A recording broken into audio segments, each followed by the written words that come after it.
Hello, hello, hello. I do believe that we are live. Okay. Hello. My name is Valentine. This is my first official stream, technically. I did 3 test streams previously, but this is the first official stream that I'm going to be doing, and I hope to have some people in the chat soon. I'm very excited. We're going to be playing Wytchwood today. Now, as you can probably see, as it is highlighted, it says continue. So I have played this game a little bit. I technically did the first 2 quote unquote chapters, I guess is what you would call them. Hi D&D superstar. How are you today? How are you doing? Are you excited? I'm excited. um, but so yeah, this is Wytchwood. I've already played a little bit of it, but I am going to start over for everyone's sake so that everybody can get to see what Wytchwood is all about. And I'll try to do some like fun voices for the different characters, because there's a lot of different characters from when I played. So just for the narrator, I'll just do my own voice. So, once upon a time, there lived an odd little witch in an odd little house. She spent most of her days tending to her odd little garden and resting in her odd little chair. On this day, however, her sleep is interrupted by an odd little noise. Bah! Who's there? Get up. Oh, and we've got this goat. We've got this goat in our house. This is us. This is our character here. I really love the art style of this game. Click or use F to interact. I think right now the goat is the only thing we can interact with. Yep. You devil! How dare you wake a young lady from her beauty sleep? Blah! Shoo, shoo! Get out of my house, you mindless beast! You're making a mess! With a swift kick in the rump, you boot the goat through the front door. Oh. When did this place get so cluttered? I could have sworn I swept the hearth just yesterday. I really love her design. I think she has such cool art. Yeah, you love the mask. I really love the mask too. I played the first 2 chapters, but I have no idea, like, what the witch actually is. She's got these 4 eyes. She has, like, bird-like feet. So I'm interested to see if we ever get her without her mask on. First things first, my old grimoire must be around here somewhere. New chapter. First things first. Okay, I think this is the grimoire over here. Aha, here it is. It's lighter than I recall. Your grimoire contains all of your craftable recipes. You can open it at any time by pressing H. Or you can just click on it. I usually just click on it. All my recipes are missing. That creature has chewed up all the pages of my book. Where's my belt? I'll need it to carry my things if I'm to go confront the beast. I must have left it in that trunk over there. So this game... Oh my gosh, hello Blue-Eyed Boy 2000. Hi, we're playing Wytchwood. I literally just started it. Basically we're this old witch lady and we just woke up to this goat screaming in our face. Oof, my poor back. How long was I napping for? A good dose of medicine ought to soothe these aching bones before I head outside. At least I still have the recipe for my mending poultice. And we don't currently have the ingredients for that, so we've got to grab some. You're literally adorable. Also, I know it's you, Nico. I just didn't know if you wanted me to say your name. But I'm actually wearing... I don't know if you can see them. I'm wearing the cupcake earrings that you made me. So I am currently wearing those, putting them on blast. Let's make the health poultice. How's the audio? Is anything too loud? Is anything too quiet? On your guys' end. Crafted mending poultice. Yep, heal. And go outside.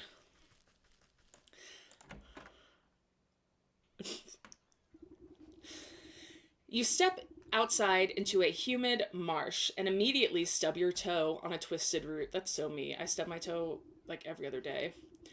Ouch! Close your eyes for a wink, and the next thing you know, the whole yard's gone to the weeds. Somewhere in the distance, you can hear braying through the dense bramble. Where'd that cross-eyed Billy get to? He could at least put those gnashers to good use on this lawn. Open your map tab to get a better look at your surroundings. Again, I don't usually use the buttons, I just click. So right now, we haven't discovered anything yet. Very perfect. I'm glad that the audio is very perfect. But we haven't discovered anything yet because we haven't explored anything yet. This game is a lot of collecting materials, which I really enjoy. There's the goat. Let's check him out. Bah! Is that all you've got to say for yourself? Bah! Ah! The goat coughs up a disgusting hairball. Ah, yes, hello, can you hear me now? Apologies, it's been so long since I've used a mortal vessel. Yuck, there's dirt in its mouth. Puh, puh. You can talk?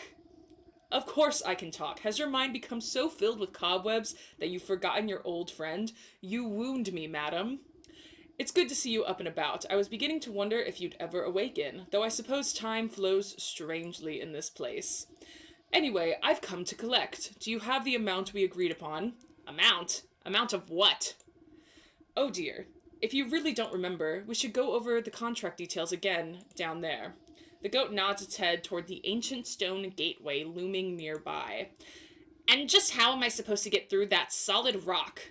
You're the one who sealed it last. Take a closer look and I'm sure it will come back to you. Open your witch's eye, G, to inspect objects and creatures and discover their weaknesses. So, unveiling powder. And now that is in our grimoire as a recipe that we can make. Don't underestimate your senses, my dear. You may be old, but you can see things others cannot. Hidden weaknesses lying below the surface. I can see it now. There are shallow runes etched onto the surface of the stone, but they are too faint for me to read. A powder of unveiling ought to do the trick. If you hadn't made a snack of my book, I wouldn't have to retranscribe my recipes. I shall not be held liable for any losses or inconveniences incurred as the result of abyssal possession. By inspecting objects and creatures, you can learn new recipes to craft in your grimoire. So, the recipe for unveiling powder, we already have everything that we need, so we can go ahead and craft it. And then okay, yeah, we just gotta go over to it. And, hello. Okay, thank you. Reveal! You smear a handful of the glowing powder onto the runes of the doorway. A cool blue light emanates from the glyphs and envelops the entrance in its aura. You squint, attempting to discern the meaning of the letters. They appear to be in some obscure runic alphabet. What gibberish is this? It looks like it was carved by a frightened hen. It must be written in the umbral tongue. Allow me to translate. The goat steps up to the doorway and pauses. Well, what does it say? The goat swings its shaggy head toward you. Dark, matted wool obscures the creature's beady eyes. He's got that emo scene haircut. I cannot see. Unbelievable! What help are you then? I didn't come here to help. I came to collect. Now do something about this mop of hair, would you? Fine. I think I have some rusty old shears down in the garden. You will see me, like, compulsively pick up and collect literally, like, everything I possibly can. And there are other locations in this game, and they have, like, chests, you know, riddled about that technically are not yours, but I do still take things from those chests, because, you know, it's stealing doesn't hurt anyone when it's in a video game. It's fine. I condone stealing in video games. As long as you don't get caught. and then are, like, attacked or something. But, yeah, let's cut his hair. With much protesting and a nicked ear, you have to steal. You shear away dumps of dirty hair from the goat's eyes. Ah, much better. Oh my, were you always this grotesque, or is my memory failing me as well? Watch your tongue, or I'll give it a good snip too. Now can you read the runes or not? Yes. Ahem. A space beneath, she sleeps alone. tokens given up to the unknown. Fires of four shall unroot the stone. Braziers burn and await the crone. I don't know if that's how you say that word. But crone? Who is it calling a crone? And what are these tokens I'm to burn?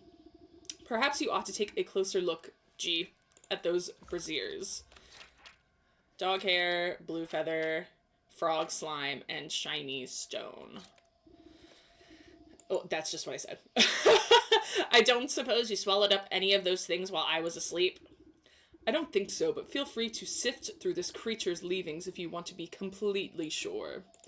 However, there's a whole world outside this little swamp, you know. See that gateway over there? The one with the lovely green flame? The goat motions to the far side of your yard. I guess a brisk walk in the woods would do these creaky joints some good. Too much time indoors is bad for the humors. And now we get to explore. We get to go into one of the other sections of this game. I've only been to... Oh, I overshot it a little. I've only been to like 4 of the sections of this game, maybe 3. Yeah, I think only 3. I've only been to 3 of them.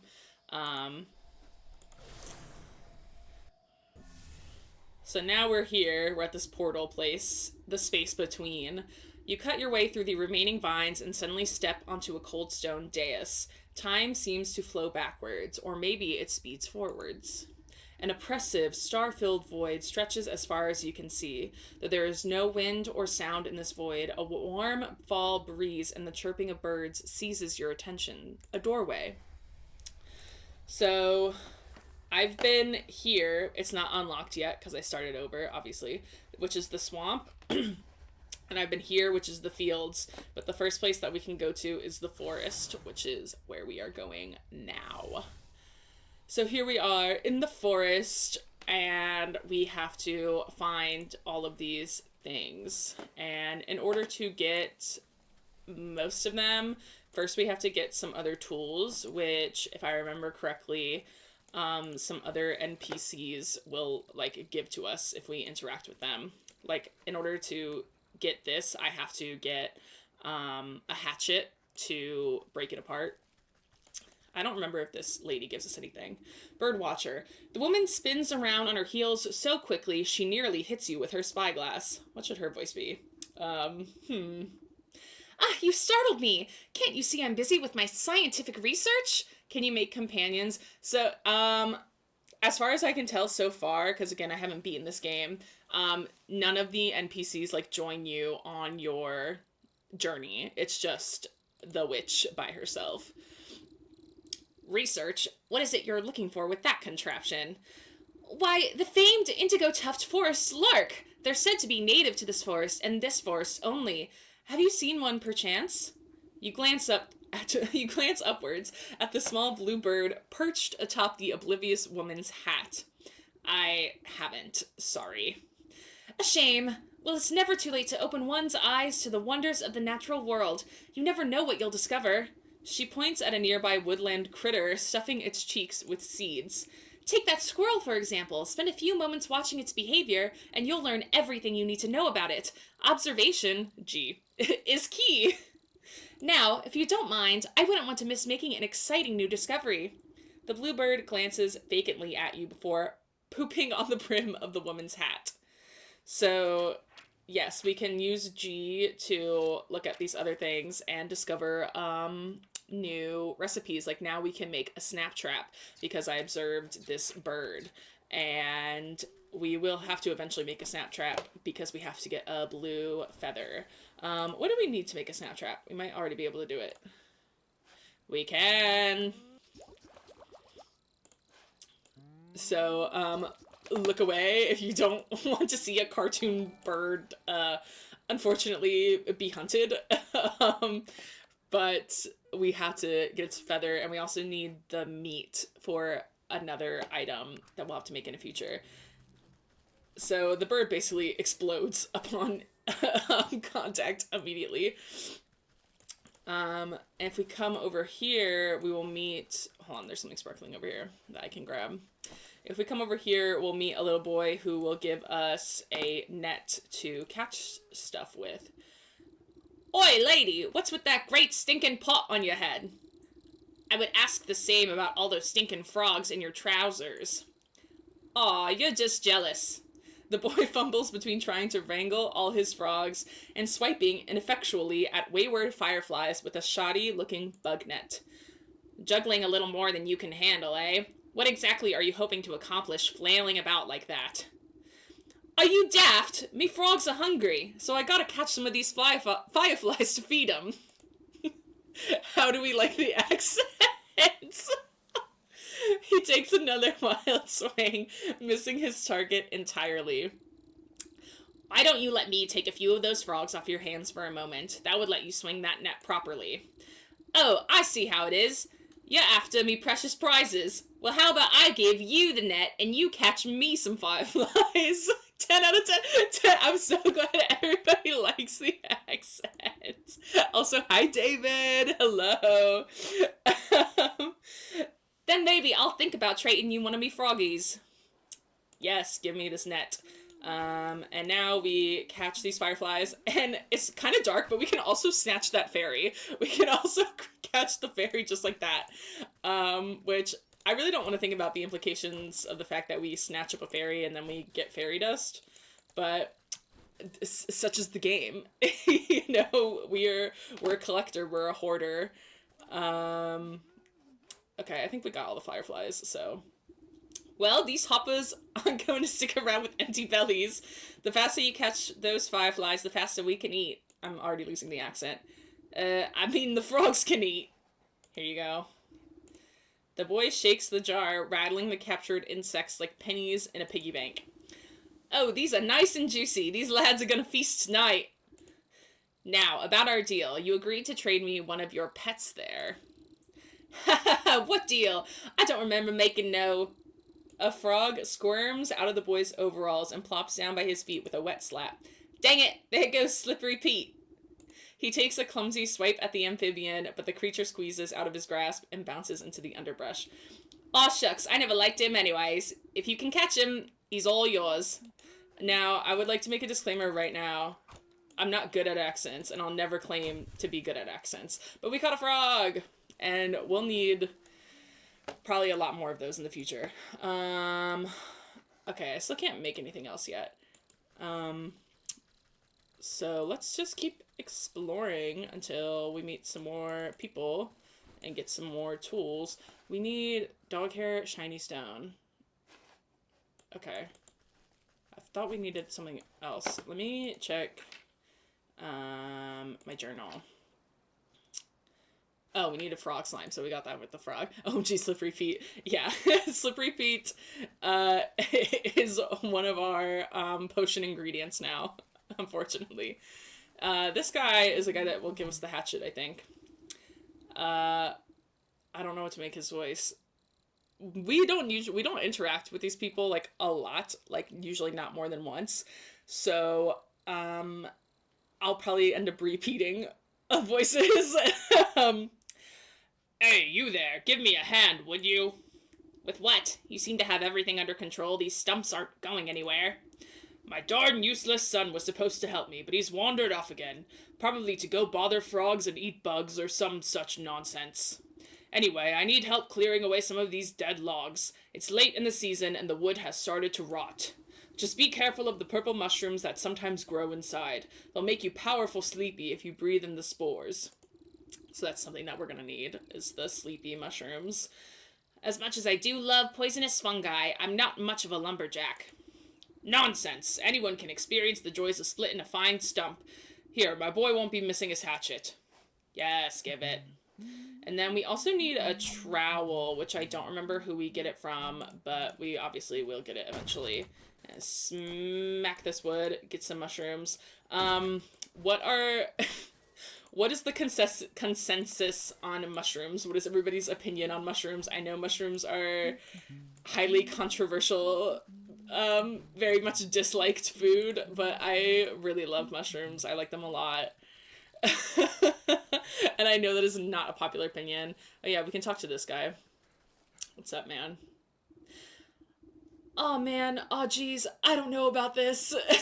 He tapped the man's shoulder, and he nearly tumbles headfirst into the well. Ah! What's the matter with you? I could have fallen in. Then perhaps you shouldn't be leaning over the edge like some wobbly stork. What's so interesting down this well, anyway? I think if I eat mushrooms, I will get poisoned and die.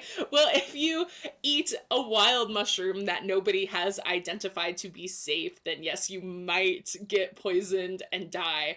But if you just eat, like, a mushroom from the store that's already been, like, cleared for consumption, I promise you will not get poisoned and die. Well, my grandpappy used to tell me that people drop all sorts of treasure down there, just waiting for someone to dig it up.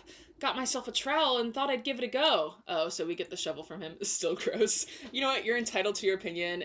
I'll just eat all the mushrooms myself. But the rope's out and it looks awful dark and damp. I get goosebumps just thinking about all the ghoulies that might be lurking down there in the shadows. Ever consider that those ghoulies might get goosebumps thinking about you lurking up here in the sunlight? No, not really. Not sure if that makes me feel any better about them, actually. Maybe the business of treasure hunting isn't for me after all. Here, why don't you take my trowel? I don't think I'll be needing it. You can go down into the well and see those ghoulies for yourself. Yes. This old well is deep and dark. You might be able to climb down into it, but the rope has long since rotted away. But we already have the thing that can repair it. So you toss a length of strong homemade rope down into the darkness. It seems like it should support you without much fuss. Into the well. Hello? Why was he making those noises? Into the well. I'm sure it's well. Da da da da da da da da. Making up songs on the spot is really quite difficult. And this is where, if one of these rocks will give it to me. Oh, there's a frog. I will let him hop another day because I'm busy looking for rocks. Hello, are none of them gonna give me a shiny stone? Some of these rocks, when you dig them up, will give a shiny stone, which is one of the things that we need. But for some reason, none of them are giving me a shiny stone. They're all giving me clay, which... Oh, here's a shiny stone, just, like, out and about. But clay, I found, is a very imperative, ingredient. You have to make, like, bottles quite often to get water or, like, get milk for ingredients. There's something stirs inside but does not emerge. A little beady eyes right there. But he's just chilling. He's not gonna bother us. So now I think this is locked. Yes, it's locked. And I don't know what's back here yet. I haven't unlocked that area. So there's still plenty of surprises for me to discover in this game, even though I played the first couple chapters. You know what? I will catch this frog. You're mine. And now we go back up. And now we need dog hair. Man, stop freaking out. You're making me freak out. You're not even gonna go down there. But the dog hair... Okay, we can't go up there yet. That does get unlocked later. I have been up there. Do you get any fights? So there are some hostile creatures in this game. And you don't really fight them in like a traditional, like, I have a sword or like I'm casting a spell on you and you're taking damage kind of way. You make objects specifically that will either get rid of them temporarily or knock them out or like scare them. And then when you do that, you usually also get like ingredients from them after you do that. But we've got some more fairies and fireflies, so let me just kidnap these fairies and pick up these flower petals. And also get these fireflies, because I gave that little boy all the fireflies that I caught earlier. Okay, I think that's everything over here. Now I have to find the guy who has a dog. Now, this dog is one of the... I feel like I'm watching you on a crime spree right now. I mean, honestly, like, we basically like are on a crime spree. Like we like steal a lot of stuff, and we just like we we are not kind to the environment around us. We like our character does not care. Our character's like, I'm just doing what I need to do, and I'm not worried about the rest of you. But this man has a dog, which we can get dog hair from, and I'll try to do my best Gaston impression because he looks like Gaston if he was like 15 years older, in my opinion. Um, oh gosh. Evening, ma'am. Come to check on the pottery. I'm afraid I just fired the kilns up, so they'll be a while still.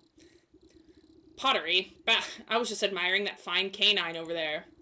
You point to a scraggly-looking mutt patrolling the yard. May I give her a petting? Oh, you can try, but I wouldn't if you value your fingers. She's a touch bitey today, and doesn't much like people going near the ovens. I have a way with animals. Surely I can find, something to calm her down. I was gonna say Gaston if he didn't slay.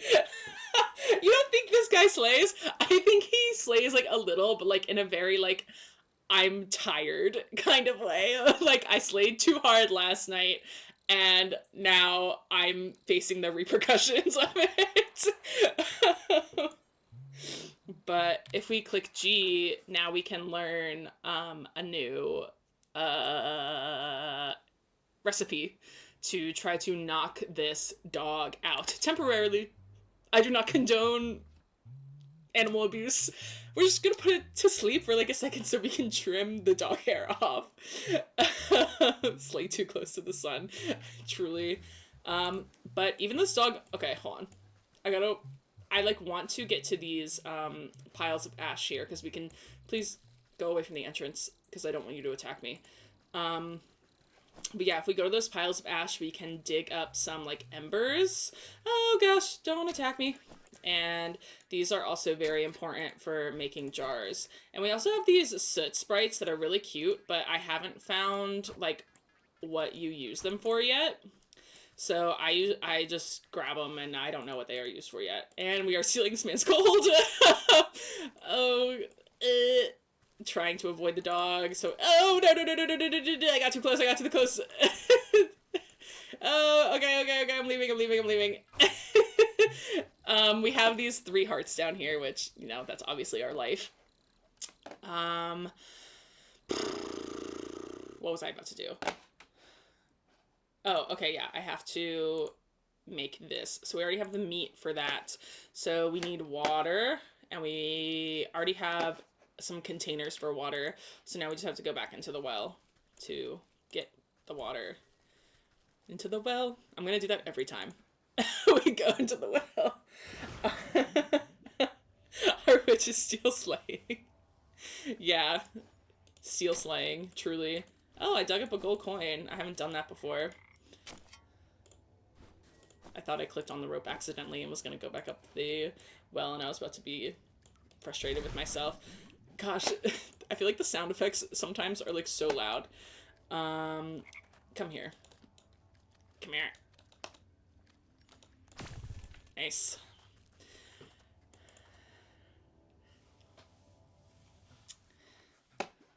Why? Can you, like, stop? I don't like that he makes those, like, panicked, scared noises. Like, he just sounds like he's freaking out.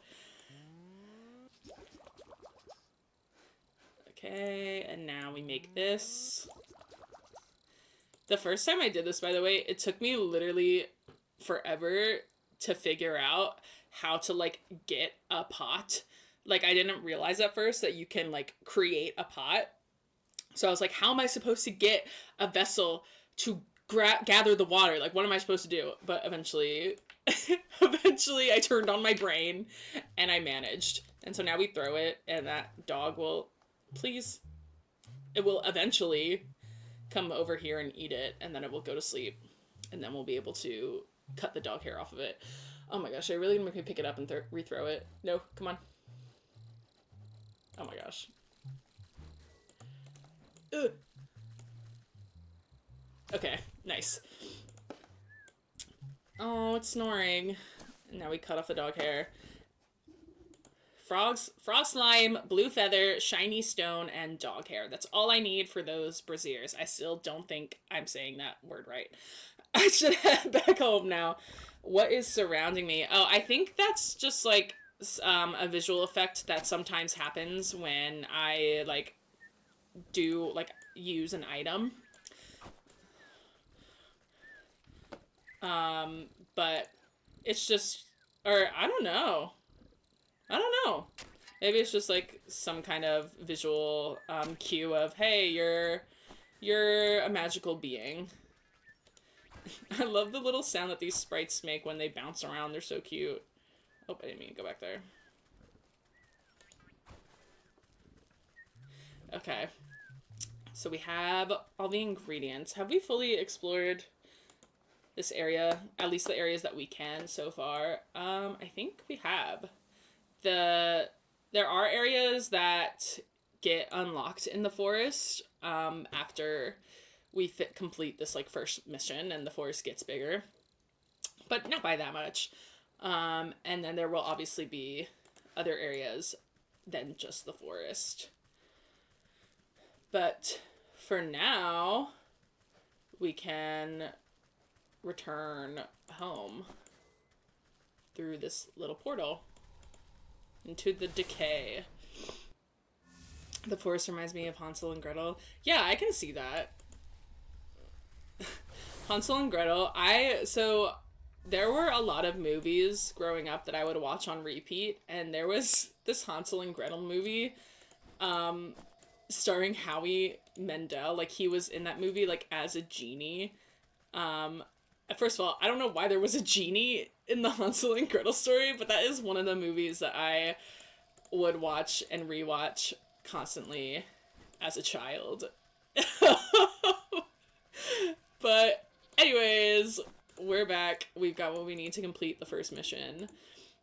Awaits an offering. Burn the blue feather. A strong force. Oh wait, this is just supposed to be my voice. A strong force pulls the feather down into the large basin like a magnet. It bursts into a bright flash of light as cold flames engulf its essence. Awaits an offering. Dog hair. The dog hairs take a moment to fall from your fingers, fluttering down into the basin one by one. The fur bristles into foul-smelling coils before erupting into a cold green flame. Awaits an offering. Frog slime. You gently squeeze the globs of wet slime from your satchel into the basin. The mucus bubbles and pops before cold flames reduce it into a fine, odorless ash. Shiny stone. You drop the stone into the basin with a resounding, chiming sound. Fractures trace across the pebble before it cracks open and a cold green light swallows it within its flames. The emerald flames of the braziers, still don't think I'm saying that right, play strange shadows across the stone doorway. You watch as fingers of shadow crawl up the rock face and crack open the solid granite like stale bread. I want bread now. The stone crumbles away into darkness, revealing a yawning stairway, descending down into the cold earth. After you, madam. Into the shrine. Now, I know what's in here, because I played this part. But when I first saw this, I was like, oh my gosh, I'm like a little scared. I was a little spooked out when I first entered the shrine, and I was quite shocked to see what it contained. Sleeping Maiden. So there's a Sleeping Maiden in this shrine that we don't really know much about yet. Encased inside a gilded crystal coffin lies the body of a young woman. Though she sleeps in an enchanted slumber, her ageless features express a deep sadness. Now, obviously, immediately, like, reference to Snow White. She's got the red ruby lips, the pale skin, the dark hair, and she's sleeping in the glass coffin like Snow White. But for some reason, also, when I first played this, my mind immediately went to, like, the portrait of Dorian Gray, and I was like, what if this is, like, our true form? She looks like a drow. Yeah, she does look a little bit like a drow, because her skin does kind of take on a purple-blue hue. She doesn't have the pointed ears, though. But I don't know why, but like immediately I was like, oh, like this is our true form, and we're like an old witch in an old witch body, and we've got to like find a way to like switch back. But I don't think that's true. I don't think that's what's actually going on here. I feel like maybe this is actually like our daughter or something, and like we want to bring her back or something. I'm still theorizing. I'm still spitballing. I'm still trying to figure out the overarching story of this game. The sound of cloven hooves echo against the marble floor as the goat comes to your side. Quite something, isn't she? Do you remember bringing her to me? I brought her to you. Why? Who is she? You can see the resemblance. I haven't the faintest idea. All I know is you brought her lifeless form to my doorstep, and begged me to save her soul. Save her from what? And why is she asleep? Why, from the 12 wicked souls whom you said wronged her in life. Villains who deceived her and cheated her and broke her spirit. And as we agreed, here she will sleep until our contract is fulfilled, until you bring me those 12 wicked souls. What? I remember no such contract. Our pact is binding, regardless of what you do or do not remember. At the goat's words, you feel something hard and dark locked away in the depths of your heart. It speaks the truth. And just why should I do your bidding? Seems like a lot of bothersome trouble to me. What do I care about some sleeping beauty? Bring me the 12 souls, and I will release the sleeping maiden from her slumber. Our agreement will be fulfilled. Who knows? In time, you may even remember why you brought her to me in the first place. Or you can simply return to the comfort of your little hovel, where you will waste away until the weeds grow so thick that not even your shears will be able to cut you free. And your mind will stay as empty as that grimoire of yours. But it is a big decision to make so hastily. Why don't you sleep on it? A heavy weight fills your marrow. Your eyelids flutter, barely able to stay open. What have you done to me? I can't stay awake. And we fall asleep. And that's the first chapter, I guess, completed.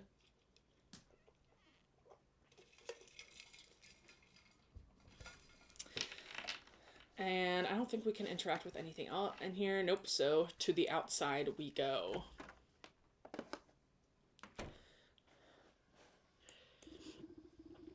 Good morning. I trust you've made up your mind. Will you collect the souls I've asked for, or would you prefer to stay stuck in this festering swamp? All right. No need to get your horns in a twist. I'll do as you ask. You haven't given me much of a choice. Splendid. As it happens, I can already sense the first 4 souls we seek. 2 are in the forest, another in the swamp to the north, and the last in the fields to the south. Could you be more specific? Near a shapely stump, perhaps inside a tree with a face, by an overgrown mushroom grove? What do I look like? A compass? Go out there and look for yourself. New chapter, The Sleeping Maiden. Press tab to view. Alright, let's go. So we have to go to the bear in the forest, the ox in the fields, the leech in the swamp, and the snake in the forest. And I know there is at least one snake fan in the chat right now. So we have to unlock the swamp and the swamp in the field by going through the forest. And now there are like places in the forest that are open that weren't open before. So let's go to the fields first, because when I first did this, snake is my language, yep. When I first did this, I went to the fields last, so I'm gonna do it first. Let me chop this.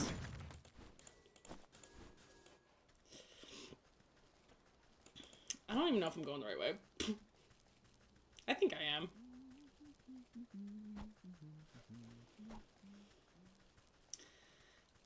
I love the art design of this game. Oh, yeah, there's this dude. Quartermaster. Oh, hello there. Sorry, I think I managed to get most of this debris off the road. Looks like you've made a fine wreck. What on earth happened to your cart? Yes, well, you see, I was sent on a very important mission by order of my captain, the bear. The bear's one of the guys we need. The bear, you say? What sort of mission? It's my job to make sure the lakeshore camp is well stocked with provisions, but most importantly, a steady supply of honey for the bear's favorite mead. I was just on my way back from the apiary with a cart full when a deer or something darted out of nowhere, jostled my poor mule so bad that she broke her bridle and ran off. My own heart nearly leapt out of my ribcage. Piled the darn cart right into the ditch, she did. Now every barrel is smashed, and I can't bring myself to report back empty-handed. The bear will have my guts for garters, I'm sure of it. This bear sounds like quite a brute. Oh, you don't know the half of it. If he doesn't get his honey mead, heads will roll. Maybe you could lend me a hand? I can't very well put this broken cart back together. No, nothing like that, but could you take a message to the sergeant of the lakeshore camp? He's a reasonable fellow, let him know what happened, and maybe he can get me out of this bind. You can get to the lakeshore camp if you follow the road to the northwest of here. I need to stay with the cart and assess the damages. Oh dear. And we are going to ignore that right now, but we're just going to get it in our journal. I will not find the sergeant at the lakeshore camp right now. Because we're going to go to the fields to unlock this area so that when we go to that the in-between place, we can travel here right away. Now, there's some new ingredients and stuff. Like, we got turkeys here. The turkeys are hostile. The turkeys are hostile birds. And we don't have what we need in order to make what their weaknesses are. So they're weak. Oh, no, don't go near them. So their weakness is digestive tablets, and this is... Okay, that we can get from the forest, but these two are things we get from the swamp, and we haven't unlocked the swamp yet. That will be the next place that we unlock.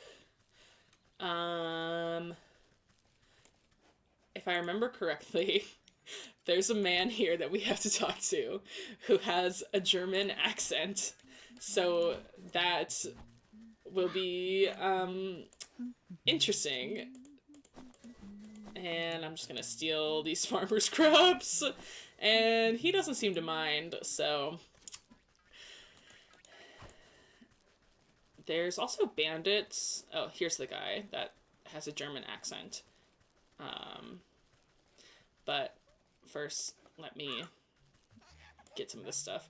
So here we've got some changelings that we just brutally smack for their roots. Now, this is the guy with the German accent, so bear with me and also pray for me. A hefty gourd stands before you, wiping beads of dew off his bumpy forehead. He tilts up the brim of his hat and greets you with what you interpret as a smile. Okay, focus, lock in. Here comes the German accent. Welcome to my farm, stranger. What brings you out here? How's it growing, farmer? Oh, you know, not so bad. Trying my best to win the harvest competitions this year. Well, you look to be making good progress. I'm sure you'll be a shoo-in for the blue ribbon. You would think so, wouldn't you? But every year, without fail, that sour ox takes the prize. No matter how hard I work, I can't seem to outgrow his crops. Careful now, you're beginning to sound like a sore loser. Yeah, not sore loser. I just think it's quite suspicious, don't you? Last year, the ox and his family grew the largest corn cobs I've ever seen. I was only barely able to get second place because of my own little helpers. He motions to animated turnips and potatoes busy with menial farm work. But this year, his crops are larger than ever before, even though his family is nowhere to be seen. It doesn't make any sense to me. He's working the fields all by himself. What happened to his family? That's the fishy part. No one knows. They just disappeared one day, and the ox has said nothing.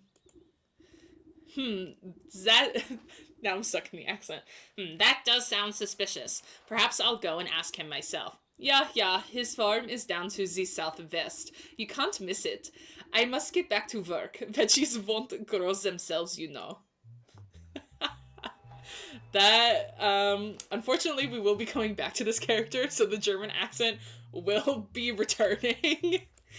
But for now, oh, okay, bye. For now, we're gonna go check out. Fortunately, yeah, fortunately, the German accent will be returning. These guys, I have no idea what these guys' deal is. Yeah, their weakness is unknown. Um, but they're also not hostile. So you agree with David. I'm glad you guys like the German accent. Um, oh yeah, we can get eggs from these chickens. There it is. When I first played this, I tried to catch the chicks with my net because it just kind of seems like something you should be able to do. Seems like you should be able to catch the chicks with your net, but unfortunately you cannot. You cannot catch them. Which I guess that's fair. There's already enough animal cruelty happening. How do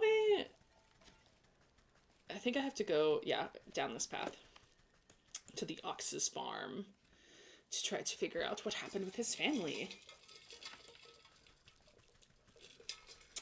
I don't think he has much that we can, like, take from him. He does have this dog, and this dog is nice.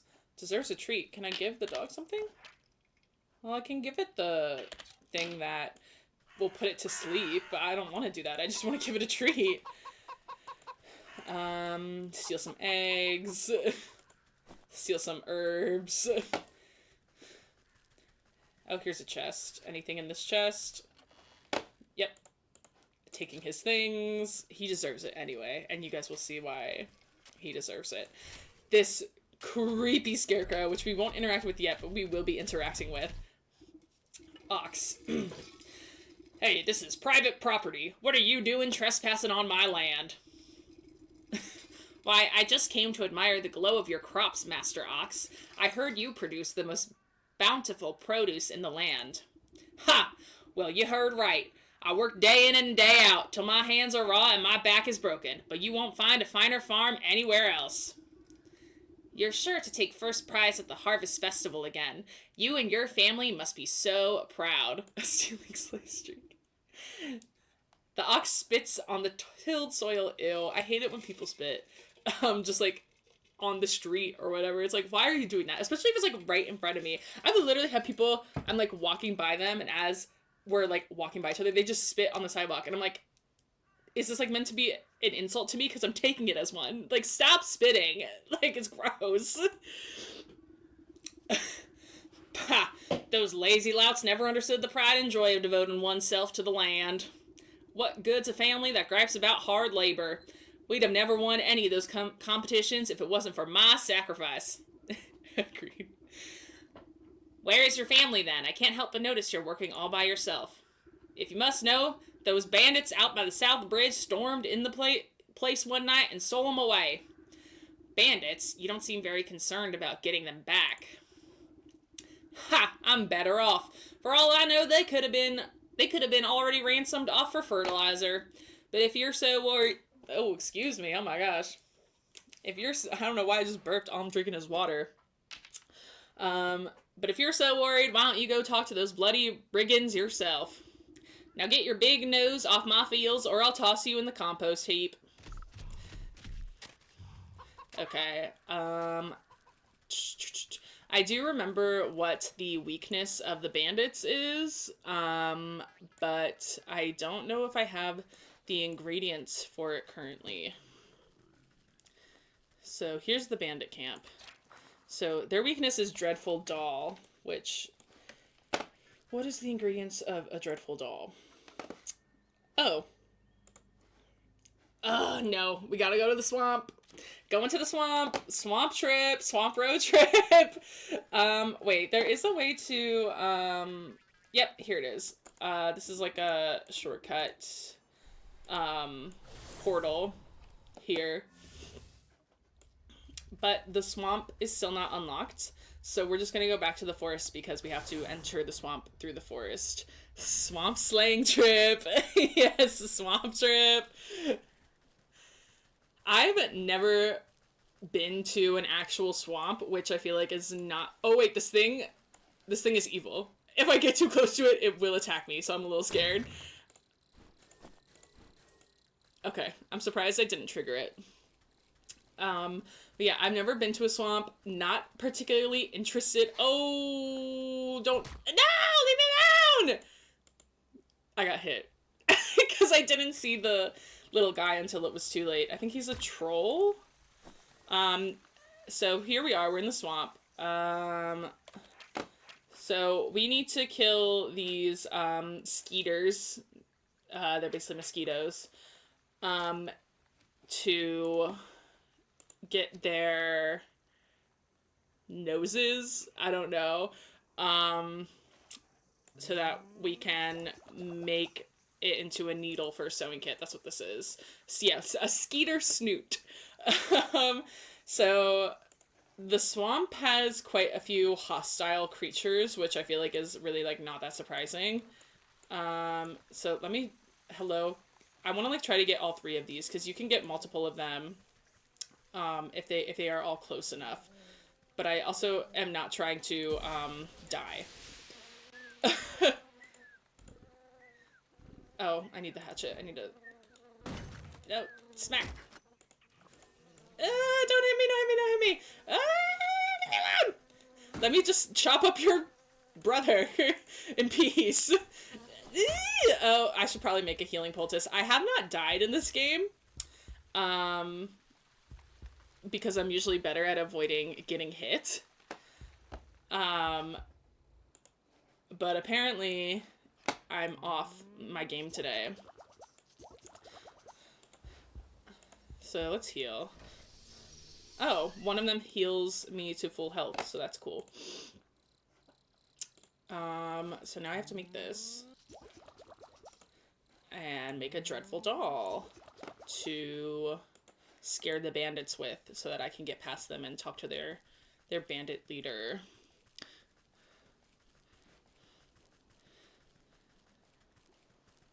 Let's go back through the portal to get back to the field. I'm really excited to unlock these other areas. I haven't seen any of them yet, so I'm very... I'm not really scared at all, so that thing is creepy. I mean, yeah. I think because it's a little cartoony, I don't think it's as scary, but I think dolls can definitely be creepy and scary, especially like porcelain dolls. I don't really like porcelain dolls. Whenever I go thrifting, there's always like just a section of porcelain dolls, and I'm just like scared to make eye contact because I'm like, one of those is like definitely haunted, and if I stare at it for too long, a ghost is going to follow me home. But anyways, we got the bandit boss here. Ah, sly old fox, how'd you manage to get your creaky bones past me grunts? Tch, my mooks must be getting fat round the waist to let you slip by so easy. Never too old to teach some youngins that hands are better left out of people's pockets. Next time I catch one of your thugs rooting for gold, they'll have to recount their fingers. Ain't afraid of nothing, are ya? Well, let me be the first to welcome you to our merry camp, though I suspect you didn't come just to scold us. What do you know about the ox who works the southern fields? He told me his family might have come through this way. Oh yeah, we know all about the ox. We also might have seen that family of his. But on the other hand, maybe we didn't. What's it to ya? Listen up, you big lug. That information is just about the only thing stopping me from changing the whole lot of you into stinking chickens. All right, Granny, no need to get upset. We was just playing games, you know. Yeah, we seen that family. A boy and his mum, if I remember. Always walking in that big ox's shadow. Always looking afraid of him, too. So you didn't kidnap them. Where are they now? You know, you remind me of me dear old ma. She didn't take no guff from no one neither. She used to bake the most delicious meat pies. I sure do miss her cooking. Me and the boys have been awful hungry lately. Thieving is hard work, and crime doesn't always pay. Say, do you know how to bake? I even got Mars pie recipe right here. Who knows, on a full stomach, I might even remember something about that missing family. Okay, so now we got a recipe for humble pie. So we need to make this, and so we have to make some traps for some birds to get crow's feet. And then I think the dough also, yeah, requires milk. Okay, we can already make this. Do we have enough meat for this? We don't, but we'll probably get a humble. So humble, how do I define humble? Oh gosh. Being humble is like the opposite of bragging. If that makes sense. Okay, let me set the traps for the crows.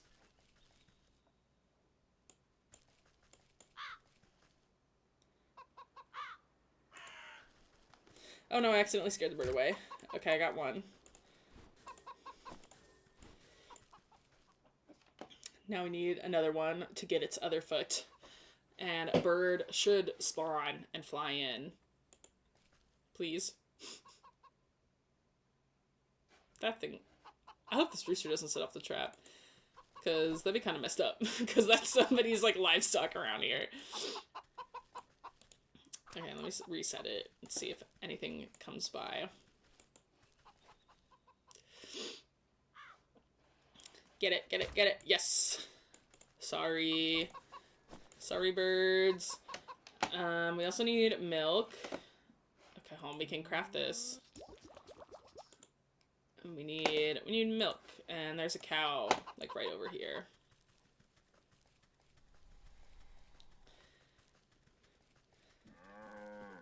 I feel like out of all the missions in this second chapter, the ox is the easiest. But that also might have been because I did it last. And, therefore I already had, like, so many ingredients that I didn't really need to go out and, like, collect a lot of stuff. So, we'll see. Because I think for the next part, we might have to go back into the swamp and collect even more ingredients. But now all the bandits are cool with us, and they won't bother us anymore. A crow is one of my favorite birds, but my top favorite is a raven. Honestly, I think mine might be the same. I just think ravens or crows are really cool, and I love those, like, videos of them, like, using, like little tools or, like, collecting, like, shiny things. They're just, like, really cute, and they're really smart. I immediately forget what voice I did for him. Say, do you know how to bake? I even got Ma's pie recipe right here. Who knows? Oh, he already said this. Yeah, I made the pie. Fee, fi, fo, fum. I want pie in my tummy tum tum. Come on then, have a helping. The bandit plunges his hand into the pie, grabbing a fistful. He barks in delight as wet chunks of pie filling spatter out of his gob. Ah, delish, just like how Ma used to make. But something's different. He picks a small black feather from between his yellowed teeth. Is this crow? I figured you could do with a serving of humility. The gargantuan man's lip begins to quiver. Great watery tears well up in his beady eyes. What's the matter, dearie? Are the spices too strong? Nah, it ain't the spices. It's just... He deteriorates into great shuddering sobs that shake the camp. Ma always said I was a bad seed, said I weren't good for nothing but eating and thieving. But all I really wanted to do was dance! I was gonna make the greatest dance troupe the world had ever seen. Had a name in mind and everything. Pick in the leaping pockets. But, I ain't been doing nothing but taking. Always taking. Oh, Ma was right. I'm a bad apple. I feel bad for him. Come on now, dry those eyes. They're not all that bad. He snorts a dangling glob of snot back into his nose. You really think so? You gently reassure him with another helping of pie.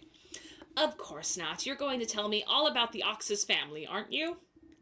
Oh, right. Well, you see, we've been spying on that ox for years now. Every full moon, he'd go out into his field all by his lonesome. He'd howl at the sky. What was it he'd say? Oh, yeah, he'd yell, Abracacorn cob!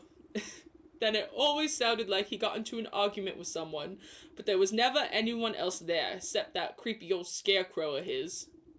You pat the sniffling rogue on his stubbly cheek. That's a good lad. Maybe it's time to think about trading the daggers for dance shoes. He stuffs more handfuls of the crumbling pie between his blubbering lips. Yes, Mom, I'll do it. I'll dance! I hope in the future, in one of the other locations, we see him again and he's a part of a dance troupe, because I think that'd be really funny. Yoink. Back to the Ox's farm.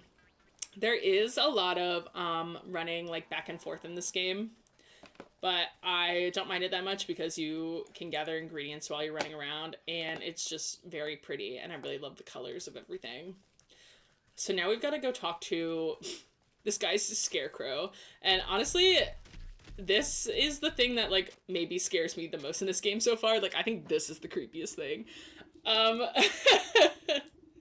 I used to have like a really, I would say, deep-seated fear of scarecrows, and then I watched that one Goosebumps episode that's like the scarecrows walk at midnight, and then I realized, oh, they're like literally just hay, and you can just like set them on fire and or literally push them over. Like, it's just hay. So now I'm no longer as scared of scarecrows because they are literally made out of an extremely weak and flammable material. But anyways, this scarecrow's creepy. This eerie I know what that word means, but I can't say it. Of a human sways in the breeze. Its lumpy face seems to leer down at you as if expecting something. Ah, abracacorn cob? The figure creaks against its pole as its vegetative head twists to look at you. It takes a wheezing breath, expelling a moth from its mouth hole. They busted out their SAT words well and truly. Okay, this guy very much gives like return the slab vibes from Courage the Cowardly Dog, so I think maybe that will be his voice, something along those lines. Hello, yes, have you come to strike a deal with the great and magnanimous Harvest Master? Ugh, no thank you. I'm involved in quite too many dark contracts with supernatural beings already. Why then have you summoned me? Has the ox made a deal with you, perchance? You can't just say perchance. Anybody know that reference? The ox, why yes. Terrible trade, I say, but a deal is a deal. Yes, David, you can't just say perchance. I love that video. When I first saw that video, I rewatched it like so many times and I was crying laughing. Like, and now in my head I say perchance like all the time. Oh my gosh. David, now every time we talk I'm gonna have to slip in a perchance. Just when you're least expecting it into our conversation.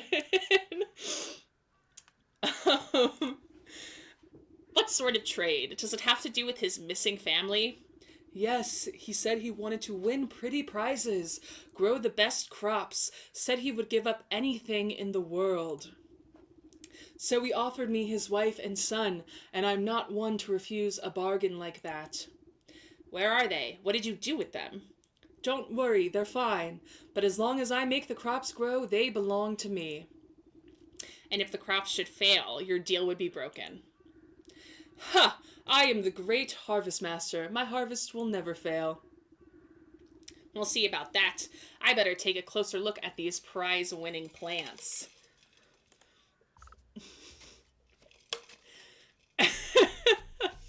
Are you talking about the show I was talking about during the stream? The Dungeon Meshi? Withering Can. So this is when we go back to... This is when we go back to the guy with the German accent. But yes, Dungeon Meshi, aka Delicious in Dungeon. I'm so excited for the next season. I want it to be out now. I'm not sure when it's coming out, but I want it to be out right now. These stalks don't look so sturdy to me. A good herbicide ought to shrivel these right up. That'll teach that ox a lesson about proper agricultural practices. I'll need a sturdy enough vessel to hold the poison, though. Maybe I can convince that vegetable fellow to give up that big watering can of his. I don't know why my brain, like, lagged for a second. So back to the guy with the German accent. Woo! Yay! And I think after we talk to him, we'll have to go back to the swamp for some ingredients. So the swamp is the area that gives me probably the most anxiety because there are quite a few hostile creatures, more so than in the other two areas. Well, hello again. Found out anything about what that ox is up to? As a matter of fact, I have. It seems he traded his family to a turnip wizard or field genie or some other such nonsense. Where is Shrek? There is an ogre, I think, in the swamp, but he's not green, unfortunately. So you must mean the Harvest Master. That explains a lot, actually. I'm starting to slip into Russian. I gotta dial it back. Bad business to get mixed up with that sort of fellow. The farmer nervously wipes his brow with the back of his leafy hand. I don't think he has eyebrows, but okay. Not that I would know anything about that myself. Listen, I don't have time to exchange farm gossip. I need to borrow your watering can over there. I'd be happy to lend it to you, but unfortunately I still need it to grow my prize-winning vegetable. You glance down at the fat head of cabbage bobbing gently against a blanket of big swaddling leaves.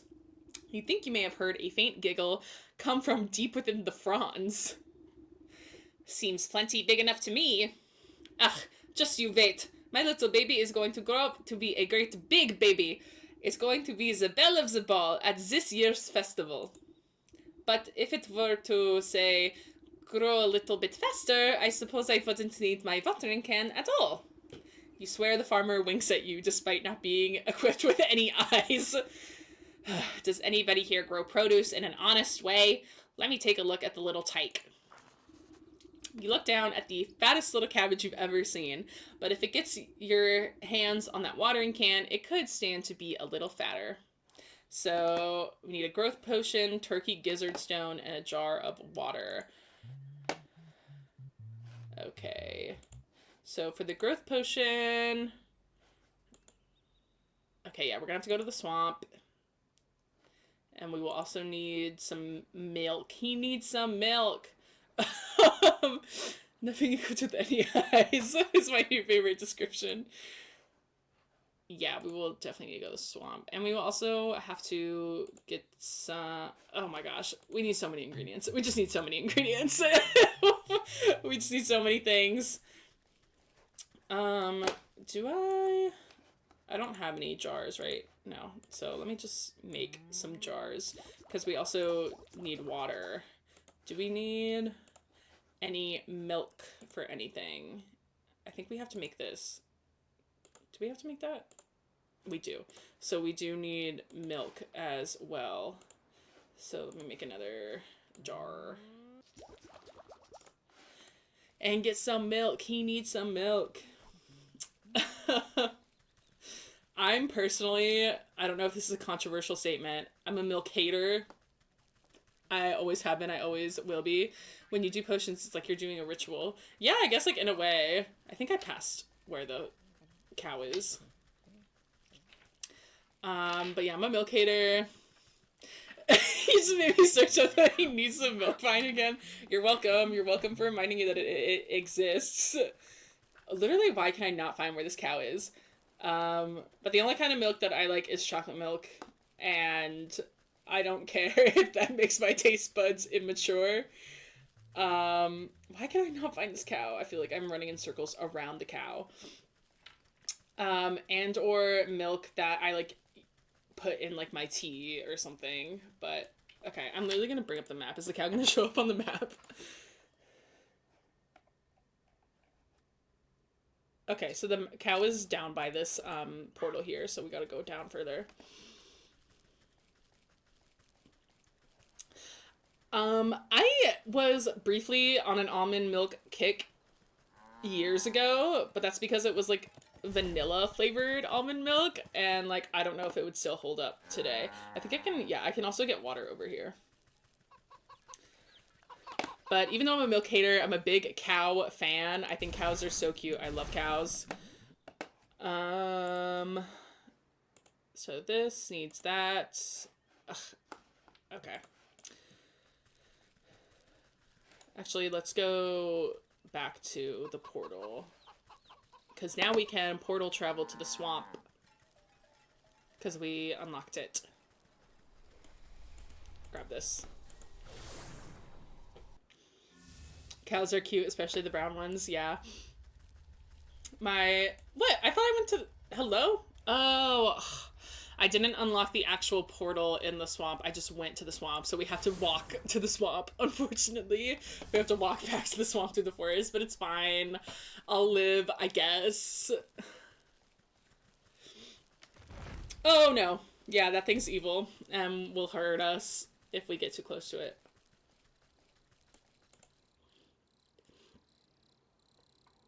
So... I need to make this, so I need frogs, and I need to kill more of the mosquitoes. But first I need frogs. I need to get a lot of frogs. But there are frogs here in the swamp. She has, like, a mission for us, but I'm gonna ignore her. Oh, I guess I can't. I can't ignore her. My favorite animal are also stingrays, but you already knew that, D&D superstar. Old woman, I will get to you. I will get to you and your troubles. I will listen to your story for now, but I am not going to pursue it. Who's there? My eyes have gone milky. Please come a little closer, sister. I don't believe we've met before. Why do you call me sister? Milky again with the milk. This stream is sponsored by Big Milk. Big Milk Conspiracy. I don't need sight to see someone who's also signed a dark contract. The woman looks blindly through you, though you can sense her focus. Contract? So you've had dealings with that goat too? What sort of pact did he rope you into? Oh, you know how it is. I was young, and he weren't no goat when I knew him. We used to dance under the blood moon and raise the dead to frighten dull country folk, but it's ancient history now. Old age comes for us all, and eventually you've got to hang up the dagger and settle down into the comforts of retirement. I know the feeling. I miss my cozy chair and little fireplace. Seems like a fine spot you've got here. Well, it's not all posies and pumpernickel. She clutches worriedly at the moth-eaten blanket in her lap. What's rattled your bones? Maybe I can help. It's my dear old husband, handsome chap. Although a bit clumsy, he had a tumble trying to weed out some swamp traps from the yard. Awful things like to snap at your toes when you're not looking. Anyway, he twisted his ankle pretty bad and went off to the sick house to have a look at it. But that was a few days ago. He should have been back by now. And these legs haven't worked right in decades, so I can't even go to check up on him. I've been so worried I even thought about making another contract. Don't you dare. You just wait here. I'll go find him and see what the bother is. Thank you, sister. The sick house is down the road to the west. Be careful of the critters along the way. They've got a taste for blood. Okay, so I will worry about that. She also slayed too close to the sun. From what she was saying of her past, no, I don't want my main,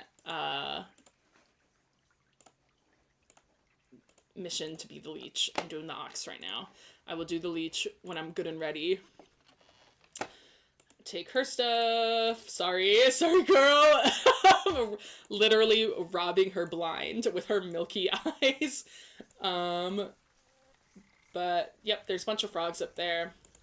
And there's also salt, which we will likely... Peaches? Why don't you like... I love peaches. Yoink. There's also a dragon over here, or I think it's a drake. Yep, there he is. There he is. That's his weakness. So we learned that recipe, but we won't do that yet. Oh, leeches are so gross. Yeah, leeches are pretty nasty and they're really freaky looking.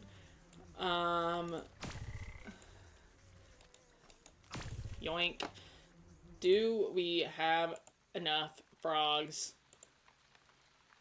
Okay, hold on. We need more those. Oh my gosh. We have to make so much stuff.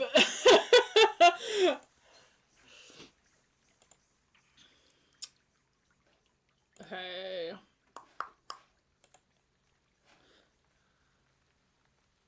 So, what did we needed frogs? Oh yeah, for this.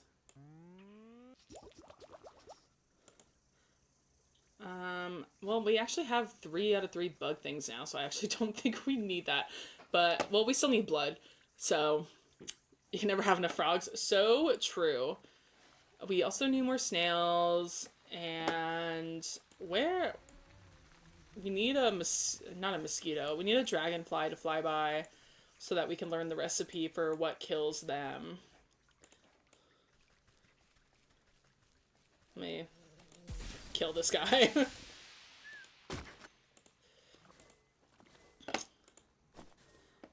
And now we can make this, which is one of the things we need to get the watering can, so that we can make this. Can I make this? No, I have to get a dragonfly. I keep wanting to call the dragonflies mosquitoes, but the mosquitoes are a different creature entirely.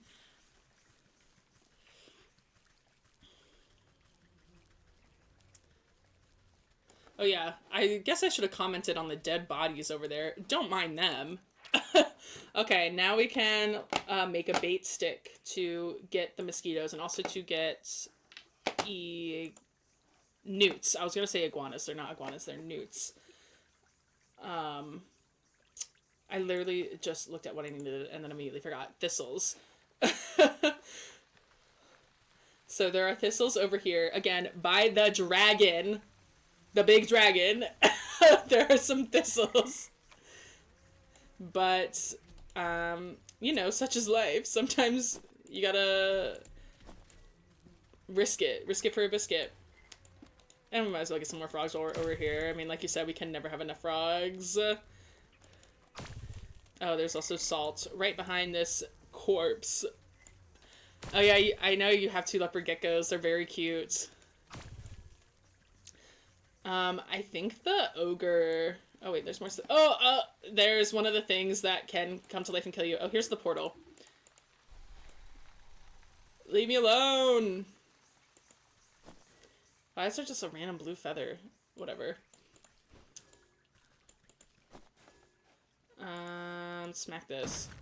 There's the newt, and we have to bait it with a stick to get Eye of Newt, which is one of the ingredients that we need.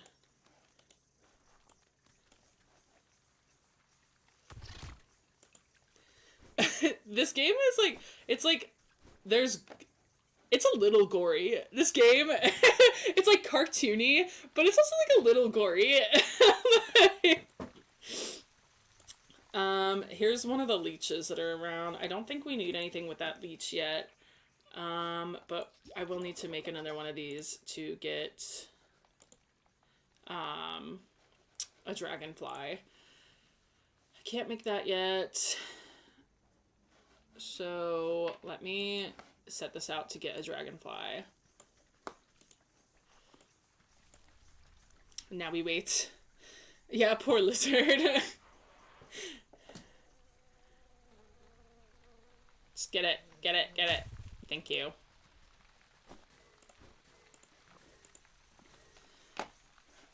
Oh yeah, we need the turkey gizzard too, so we need something to make this.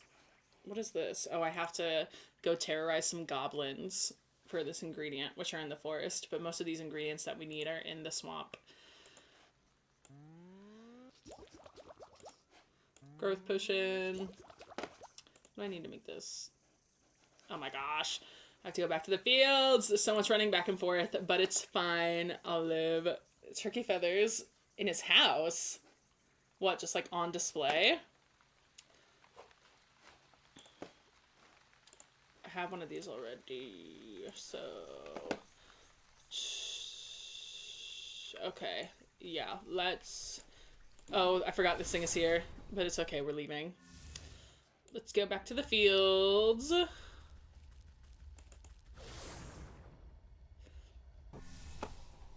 And we need to get some grain and hopper legs to make another dreadful doll. Which, thankfully, these bugs are just, like, literally everywhere.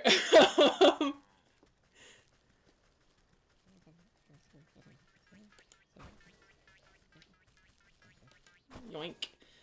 Okay, I think we have enough hopper legs already, potentially. And we need to go steal some more crops from these hard-working farmers who did not ask us to come here. Yeah, they are gnomes. When we click on them to try to figure out their weakness, it says that their weakness is currently, like, unknown. I don't know if we'll, like, eventually learn what their weakness is, or if we just can't mess with them. But as of right now, we can't mess with them. I need a field with grain. Let me check the map. Maybe it will somehow show up on the map. It's literally right next to me. Not the field of grain literally being 3 steps to the left. Mine.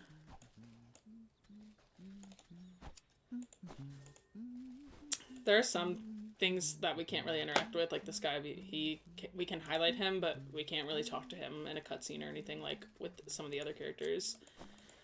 Boop, boop. But he doesn't seem to mind us just ravaging his crops, so... You snooze, you lose.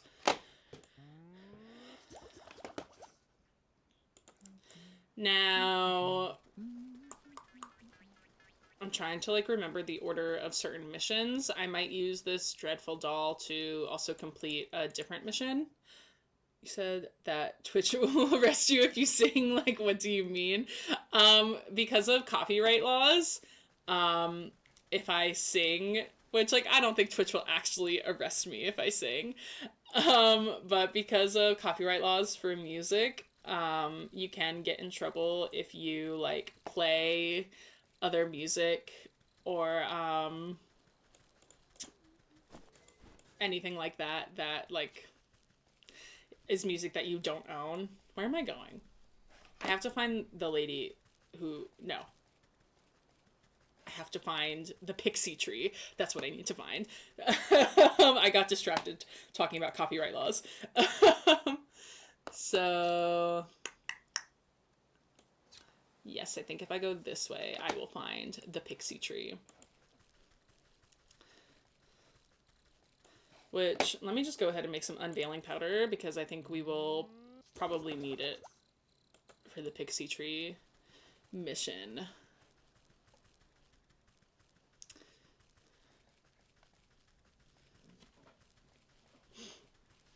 Now, this area was locked earlier, but now it's unlocked. And now we can come back here.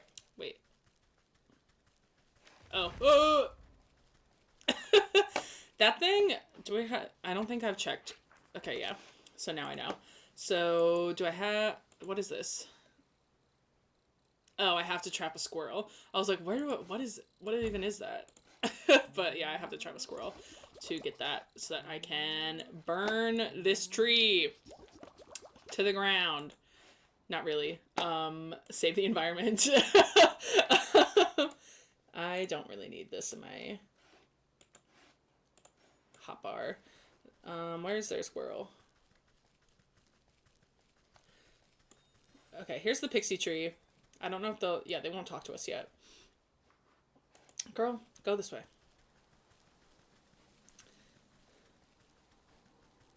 Hello, I need a squirrel. I'll talk to you in a second. Don't mind the crying lady by the pond. We will get to her in but a moment.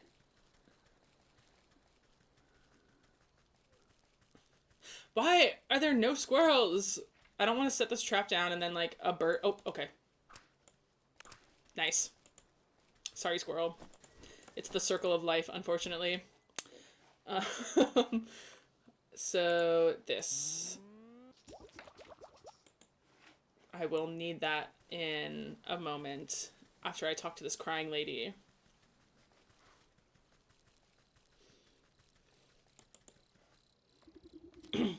Weeping maiden. You approach a young woman weeping sorrowfully into her palms. She catches her breath for a moment and looks out longingly over the placid lake. Oh, my sweet songbird, why have you forsaken me to a life devoid of your love? Tears well up in her eyes as she buries her face once again. You consider leaving this melodrama well enough alone, but something about the poor girl reminds you of the maiden slumbering under your house. You draw out a tattered handkerchief and offer it to the maiden. There, there, dry your eyes, my child, and tell old Granny what the matter is. Oh, thank you, you're very kind. She takes the cloth and daintily dabs the corner of her eyes, swallowing the last of her sobs. She composes herself before sighing wistfully. It's my beloved, such a sweet and romantic man with the voice of a meadowlark. I get it. He dumped you. Well, don't worry, there's plenty of other frogs in the swamp. What? No, he loves me, and I him. Though our families would never allow us to be together, he'd come and sing outside my balcony every night. One night, we both vowed to escape and meet by this lake. Her lip quivers.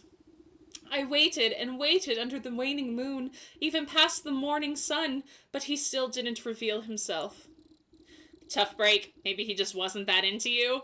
Wow, we have, not that much sympathy for this girl's plight. But honestly, like, you know, pick yourself up, move on, stand on your ground, girl. But, you know, it is what it is. The woman snaps at you with sudden vitriol. He would never abandon me. We're destined to be together. She slips back into a melancholic gaze over the lake. Even now, I can still hear the beautiful melody of his lute coming across the water. Over the dull sounds of lapping waves and quacking waterfowl, faint notes of some faraway stringed instrument whisper through the reeds. Oh, I hear it too. Maybe you aren't just mad in love. It's coming from somewhere in the middle of the lake. He's out there somewhere. I just know it. She crumples into another dramatic bout of inconsolable tears. Now, I'm sure it's just some echo bouncing off the shore. I'll go find where this tardy bard of yours has run off to. New chapter. Now, I think I actually will briefly put a pause on the ox to pursue this instead.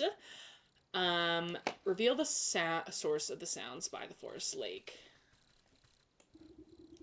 The music seems strongest on this shore, but even here you can't quite place the source. It seems to be emanating from the half-sunken ruin poking out of the lake's waters. Bars are in this game too. Yeah, there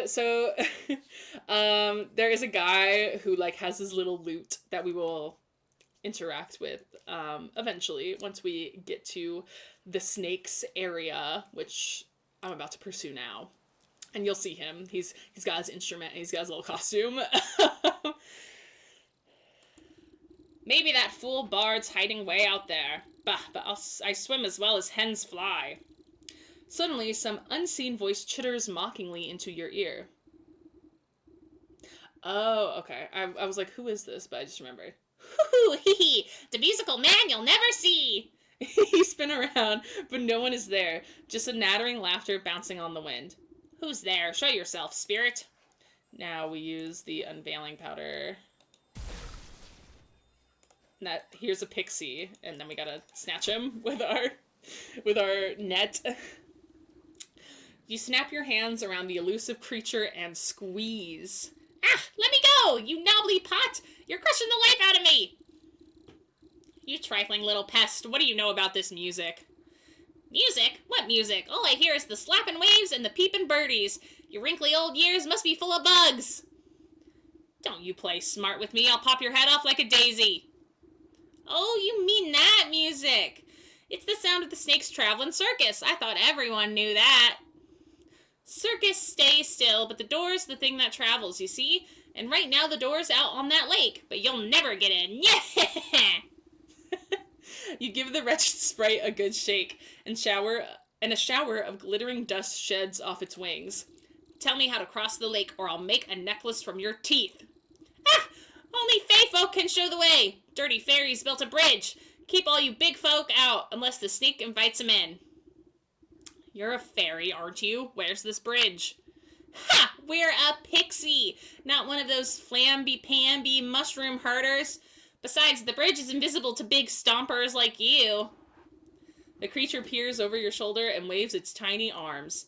Oh, look! There's a fairy now! Why don't you ask her? You turn to look, but in your moment of distraction, the pixie sinks its sharp teeth into your finger.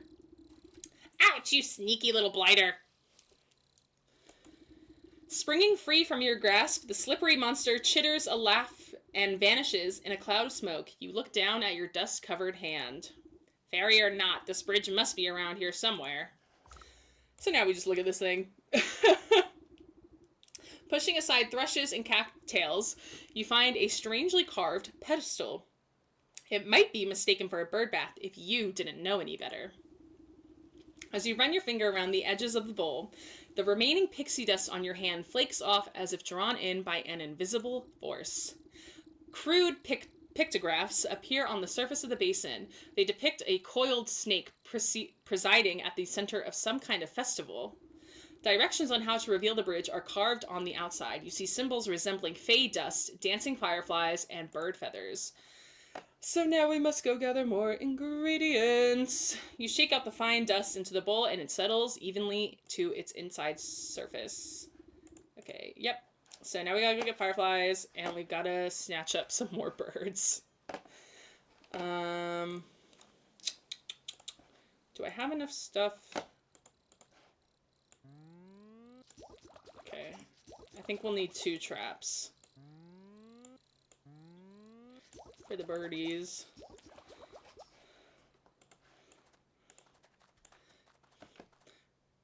My favorite kind of snake is probably like an albino ball python.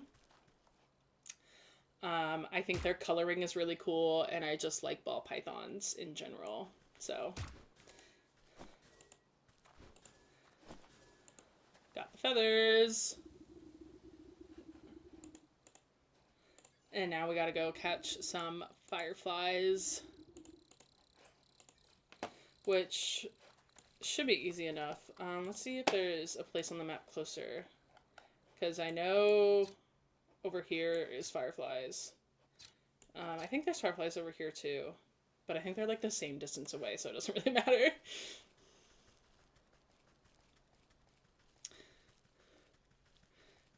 Owl City has entered the chat. Yeah.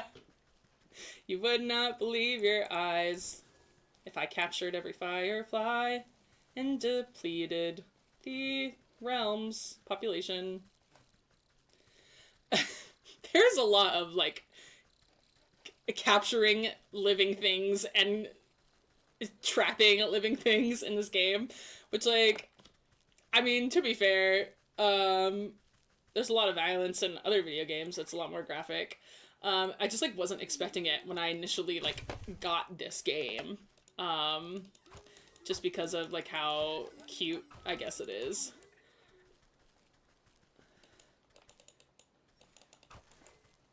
Alright, we've got... Okay, and I might as well chop this guy. I might as well chop him up. I mean, we're both here. Get it? Nice. And now we go back to the basin to unlock the bridge to get to the Snake's Circus. First, Owl City entered the chat, and now Britney Spears is going to be entering the chat with her circus. That music video is one of, like, the music videos that, like, stands out in my mind as, like, a core memory. Circus by Britney Spears, Girlfriend by Avril Lavigne, and Holiday by Green Day. Those 3 music videos stand out in my mind so intensely. Yeah, oh my god, Girlfriend. I watched that music video, like, repeatedly, like, on freaking the on-demand, like, Music Vivo, where you would, like, scroll through different available like music videos on your TV, and then you would just like pick one to watch. And I would literally watch that music video over and over and over and over again. And I don't know why, but I just loved it. The basin begins to glow a soft yellow as the fireflies rise from the muck within. They begin to dance up and down, drawing circles high above the bowl. Glitter rains down, gently shimmering as it catches rays of sunlight. Slowly, the particles trace the form of a bridge leading from the edge of the water to the center of the lake. Join us for a bite and below the surface. Yep. I got my, I know I showed them like way earlier, but I've got my cupcake earrings. I don't know if you can see them. Let me, just switch for a second so you can see them a little better. The cupcake earrings that my friend made for me from Five Nights at Freddy's. But yes, join us for a bite and below the surface. Top tier songs. You tentatively test the strength of the spectral walkway and find that it is as strong as if it were made of solid stone. So we've got the bridge now to the Snake's Circus. Now, most of these people we cannot really, like, actually properly talk to, but we've got the Bard. Hello? Oh, I guess I can't. I remember talking to him before. Maybe I have to interact with the snake first.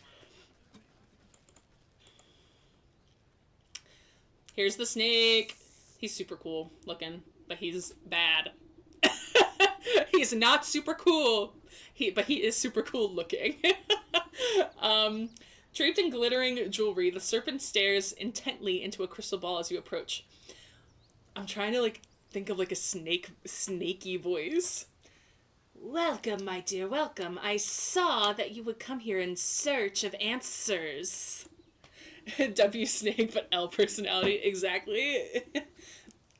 Ha! I just came here in search of a bard. That's him outside, right? With the lute? The minstrel? Yes. He is working off a debt to me. All those folks out there seem to be a touch addled. What did you do to them? They're all humble folk looking for something just as you are. I am here to provide them with my services in exchange for a bit of work. So what are you, some sort of carnival wizard? You're making quite the racket in my forest. Pondering their orb, yes, truly. A wizard? No. I am a seer, a scryer of the hidden mists, a foreteller of fortunes, and keeper of secrets. Fancy titles you've given yourself. Sounds like you're nothing but a used cart salesman peddling your wares to the gullible. Dang, she read him! She did not hold back on that read. A skeptic. Step closer and let the crystal ball reveal its mysteries. The snake's voice drops low and seems to fill the tent with a heavy weight. I am a helper of sorts, an unraveler of knots. I make the forgotten remembered. She put him in a toaster. Yeah. Toasted and roasted. You feel the scaly touch of slithering coils wind around you, but you are powerless to move. And you have forgotten much. The snake's eyes swirl in a pattern you've never seen. Another word that I know what it means, but I can't say it. Imperceptible colors collapse into themselves and fracture into kaleidoscopic mosaics against the canvas walls. A voice speaks from far away. It takes you a moment to realize that it's your own. I have forgotten so much. Let me help you find your answers. The serpent's coils slowly squeeze the consciousness out of you. With a desperate push of willpower, you blink away from the snake's hypnotic gaze. Wait, get off me, you worm! You wriggle your body like a sack of loose twigs. Despite your protesting bones, you manage to squirm free and tumble backwards out of the tent. When your eyes open, you find yourself back outside the snake's tent. You pick yourself up from the ground and dust off your shoulders. Humph. I guess that sly serpent has some tricks up his sleeve. I better come up with a plan for the next time I go in there. The festival patrons seem confused after your tussle with the snake, as if the spell over them was momentarily shaken. The crowd disperses as they fumble about in a haze. Now's my chance to get a word in with that bard. Maybe I can get him out of this mess. Strumming his lute, this strapping young man has a faraway look in his eyes. Is it wistfulness, nostalgia, or even hypnosis? Should I, like, sing this? Should I sing his lines?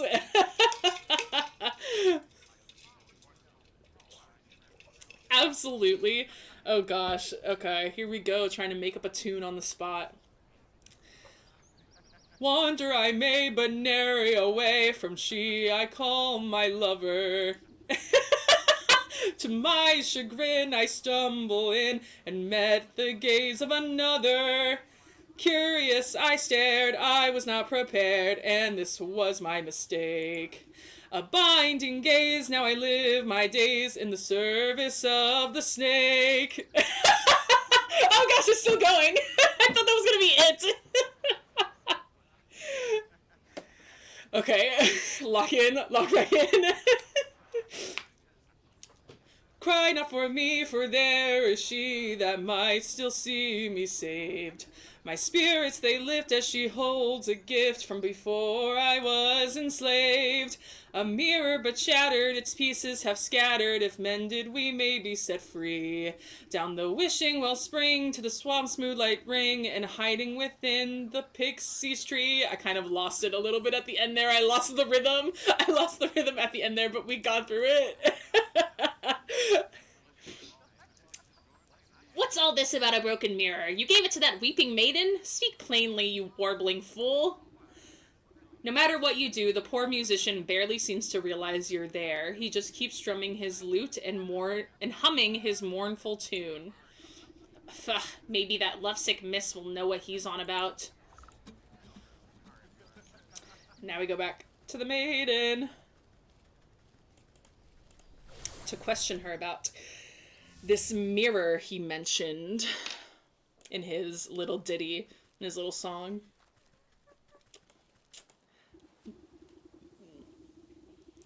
Oh, still my beating heart, have you any news about my dear sweet love?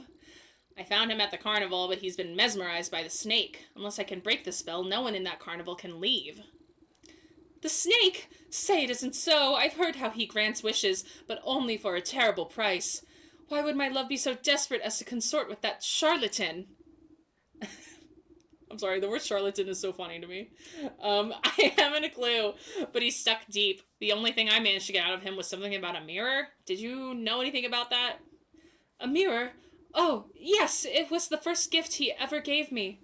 From inside her bodice, she produces a small, cracked hand mirror.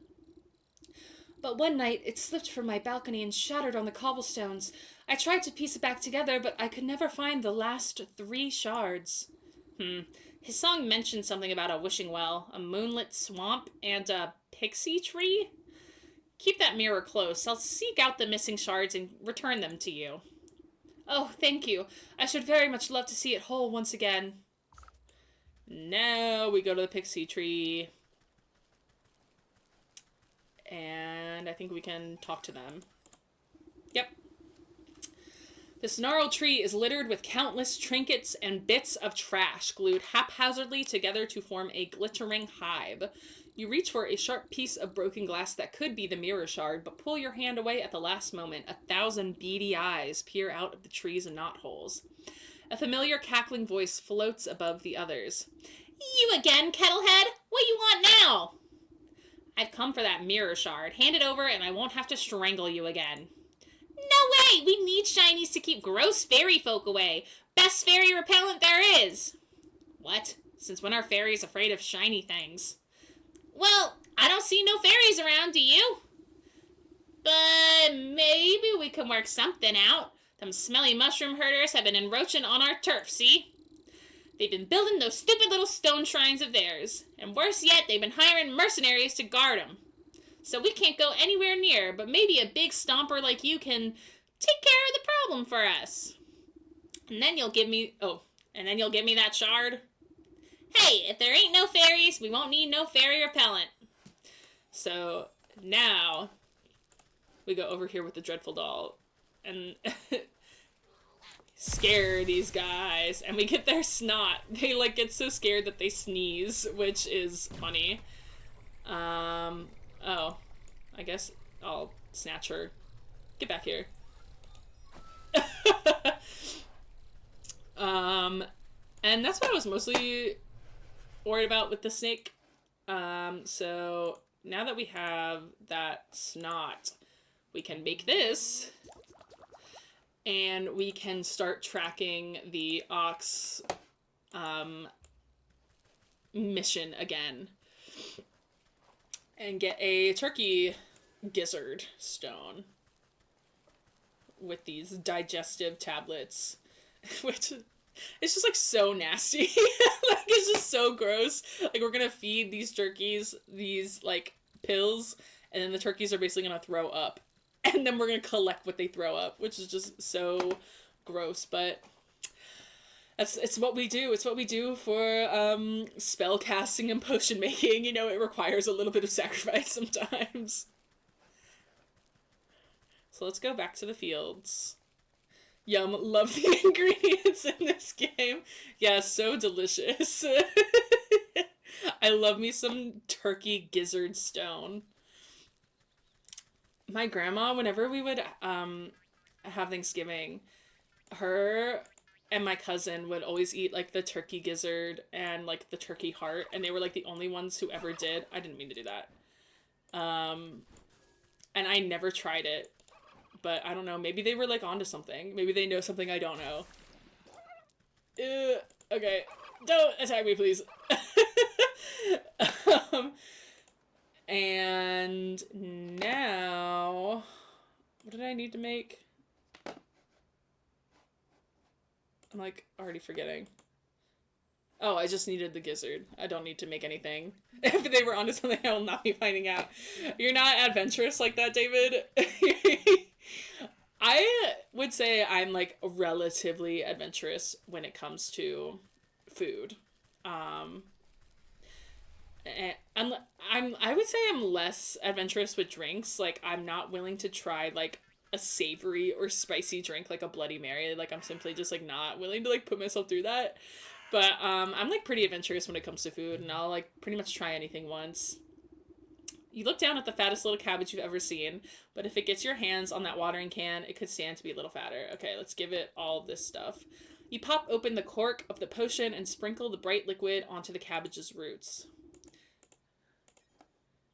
Crushed into fine powder, a gizzard stone lends potent nutrients to the soil. You spritz the cabbage with fresh, clear water while uttering a simple horticultural charm. The water beads like dewdrops before the leaves drink them up and brighten in color.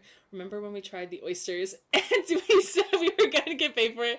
Yes. So my father, let me tell this story. So I feel like the story needs to be told in two parts. When I was a child, like elementary school, like I barely remember this because of how young I was, but I remember it because of how embarrassing it was. My older brother, who was maybe in like middle school at the time, maybe even a freshman in high school, he's 9 years older than me, so we had like quite a significant age gap, was going to try an oyster for the very first time, and my dad stood up and announced to the entire restaurant, he was like, "Excuse me, everyone, I would just like to announce to you that my son is going to try an oyster for the very first time." And then he tried it, and he had to spit it out. And he was like very embarrassed, and me and my whole family were like, "Oh my gosh," because this whole restaurant's eyes were on us. And then just like a month ago or something like that, I went to the beach with family, and me and D&D Superstar were there, and my dad did the same thing. He stood up and he was like, "Hey everyone, like this is D&D Superstar's like first oyster and that he's gonna try." And obviously he didn't say D&D Superstar, he said D&D Superstar's like name. But he announced to the whole restaurant, and then D&D Superstar tried it and he had to spit it out. And I also tried an oyster. I tried an oyster with him. And I managed to swallow it, but It was not good. I would not eat it again. I choose to believe he did in fact say D&D Superstar. I mean, honestly, like, I encourage you to believe that. But so yeah, history, it just repeats itself over and over again. But anyways, we successfully watered this cabbage. So the budding plant changes to a bright purple, then blue, then yellow. It suddenly goes rigid and shrinks to the size of a marble. The farmer gasps in horror as his precious baby disappears back into the earth. He turns to you, shoulders stiff and pitchfork in hand. He takes one step in your direction, but stops abruptly when a tremor shakes the ground. You look to your feet and watch deep cracks split the earth. Hold on to your hat! This one's gonna be big! You hear a booming giggle echo from deep in the ground. The vegetal farmer falls to his knees, clutching his hat to his chest. In an explosion of leafy greens and flying earth, the bouncing head of an enormous cabbage erupts into the field. He looks like a diseased cactus. Honestly, yeah, a little bit. The farmer reaches out to it shakily. My little baby? Papa? The farmer scrambles toward the big, bumbling cabbage with open arms. My beautiful baby, look at how big you've grown. See, with a little love and help from your friends, you're sure to win first prize after all. Oh, I don't even care about that silly thing anymore. Just look at how handsome my baby is. The two embrace, laughing and crying. I guess you won't be needing that watering can anymore? Oh, please, help yourself. You've helped me more than enough. And now we have this baby cabbage. But now we have to gather more ingredients to actually make this watering can like poisonous. So we need a potion of blight, weird word. I'm choosing weird, water, and pumpkin jack bone. So pumpkin jack bone is something that we get from killing a creature that is, well, not killing, but, or do we kill it? I don't know. I know we have to trap it first. We need water for this. We always need water. Literally always need water. So we're going to have to go back to the swamp to get some thistles. And let's see if I have enough ingredients to make a jar for water. I do.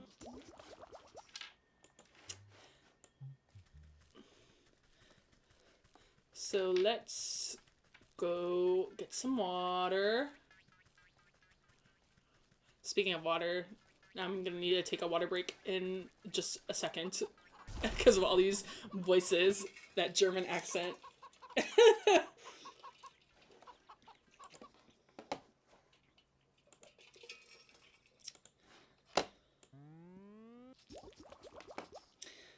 And then I have to actually go look at the pumpkin jacks to...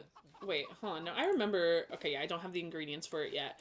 But I do remember what you need, what is necessary for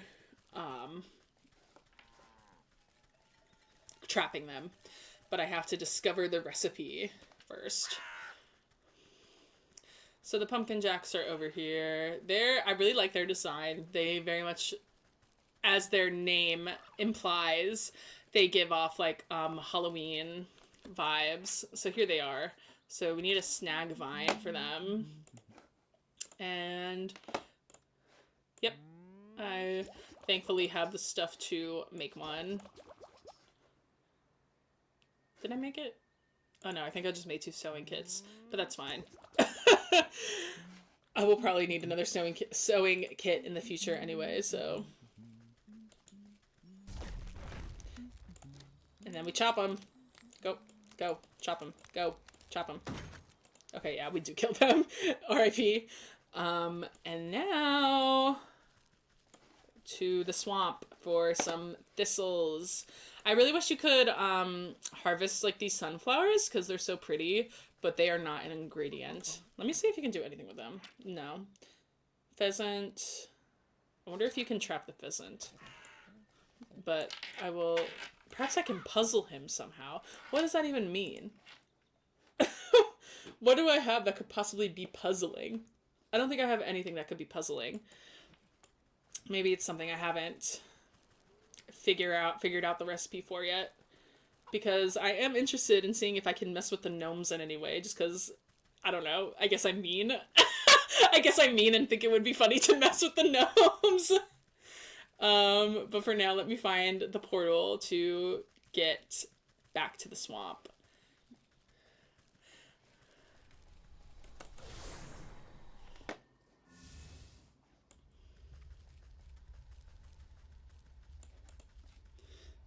So, why did someone call you a gnome? You are much bigger and much more handsome than a gnome. What am I? Oh, thistles. I have, like, such ADHD brain. Like, I can never remember literally anything.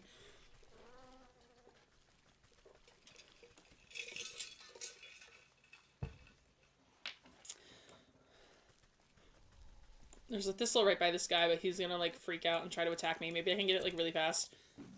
Get it! Grab it! Grab it! Grab it! Ah! Okay. Crisis averted. Everything's fine.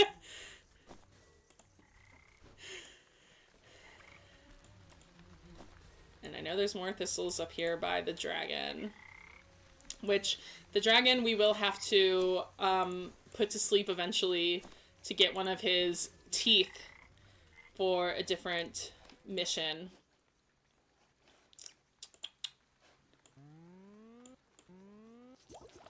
But that is not right now. Okay, we have everything to make the watering can poisonous. So now we can go back to the field. I'm really interested in, like, what the deal is with the sleeping maiden and, like, how we know her. I feel like it's definitely, like, our daughter or something, just because we, according to the goat, were so... Am I going the right way? No, I'm not. Because we were so desperate to, like, save her. What's my favorite movie? So, that's a hard question. My top 3 movies are movies that I don't know if you've seen them. D&D Superstar. But my first movie, this is, like, in no particular order, would be Coraline, which is, like, a stop motion movie that's, like, a little scary. It's still for kids, but it's, like, a little scary. So I think you might like it if you haven't seen it. And then I really love these 2 other movies. You have seen it. Did you like it? Did you like Coraline? But my other movies that I like are Now and Then and The Secret Garden, which those movies are older and I don't think you would like them, D&D Superstar. But I used to watch them every single day. I would go into my mom and dad's room and I would put them in the VCR. I would, like, take turns on which one I would watch, and I would literally watch those movies literally every day. And I still love them. I think they still both hold up really well. But we have officially made our withering can, so now we can go destroy the Ox's crops. Yeah, the Dungeons and Dragons Honor of Thieves movie, that is a very good movie. I really like that movie. I'm really glad that I got to see it in theaters. I'm a really big fan of just, like, going to the movie theaters. Like, I just think it's such a fun experience. But every single time I go to the movie theater, I always forget just how loud it is. Like, I'm sitting there like, oh my god, everything is up to, like, 100 volume. Please, somebody turn it down a little bit. Like, I need to start going to the movies with, like, earplugs or something. Anyways, let's destroy this man's livelihood. Yeah. Blah, blah, blah, blah, blah. Leave me alone.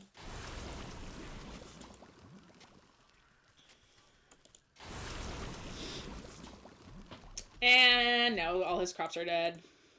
You watch the sickness spreading up the stalks to the very tips of the tallest leaves. Vivid greens turn to diseased browns as the crops bend and droop. Bro is now bankrupt and unemployed. He's about to be a lot worse, David. You're about to see what happens to him. My favorite video game? That's a really hard question. I feel like... It's probably between Fallout 3 and Fable 2 and 3. Like, those three games are probably, like, the three games that I would have to say circle being my favorite. But, no, I forget what his voice is. I just remember it had a southern accent. What is happening? Harvest Master, we had a deal. You promised my crops would never fail. Dreadfully sorry. Looks like my magic is broken. Not my fault.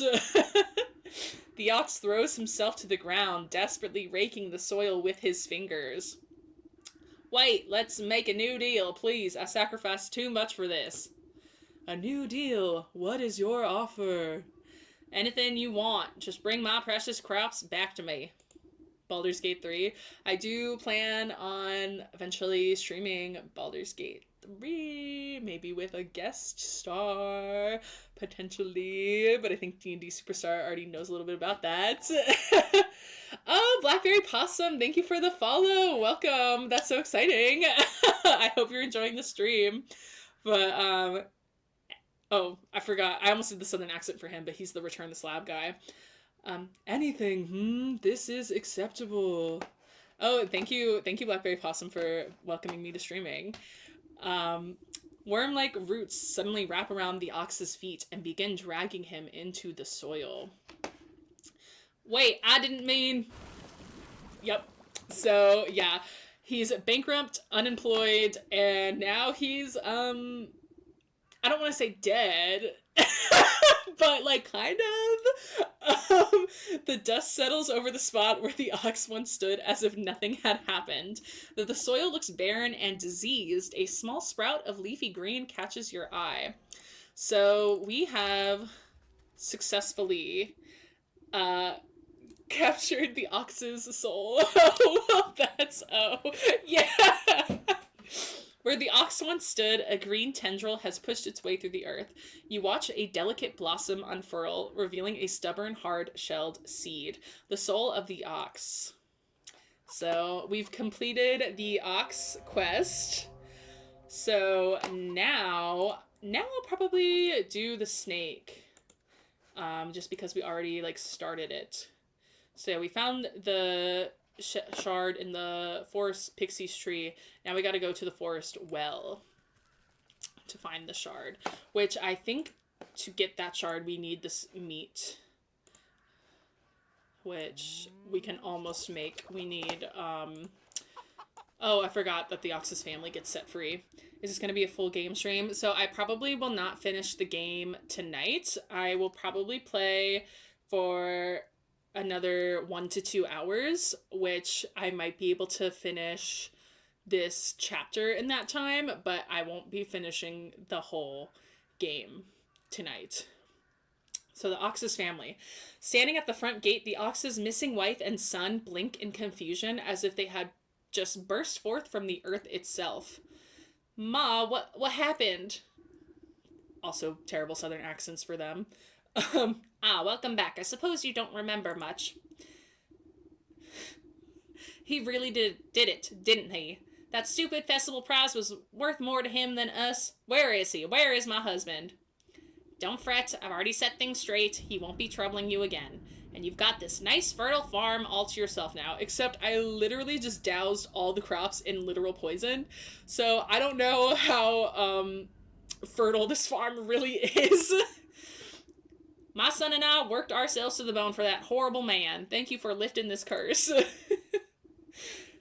Just do me a favor and don't make any deals with suspicious scarecrows. I think that's pretty good advice. So now we just leave them. I don't think we ever have to... Hello, girl? I'm clicking elsewhere. Okay. I don't want to highlight this family. Please, let me leave. I feel like I'm being held hostage. Thank you. Jesus. But yeah, I don't think we ever have to come back here. I think that's just over. What was I going to do? I was going to go to the well. Into the well. And I also need embers from fire pits. Which, I feel like there should be... Oh no, there aren't embers, it's just a fire pit. There are some in the bandit camp. There's some embers and fire pits. Will I ever play Amanda's Adventures? I'm planning on having some, like, game goals in the future. Like, if a lot of people want to see me play a particular game, I'll, like, make it, like, a follower goal or, like, a donation goal or something like that. Because as of right now, I don't plan on playing horror games. I really love horror games and watching them, but I don't play them because they're scary. Which, you know, kind of goes without saying for a horror game, they are scary. But if enough people, you know, really want it, then I'm open to playing horror games like Amanda's Adventures. That's a horror game, right? I think I'm thinking of the right thing with that. But as of right now, I do not have plans to play Amanda's Adventure. Yes, it is a horror game. What was I going to do? Oh, I don't have the snake selected anymore for some reason, which I thought I did. So, the shard in the forest, well, yes, into the well. Oh, and I have to destroy the fairy shrine still. I guess I technically didn't finish doing that. I just did the one to get the goblin snot. Goblin snot is such, like, a disgusting ingredient, but, you know, we country girls make do.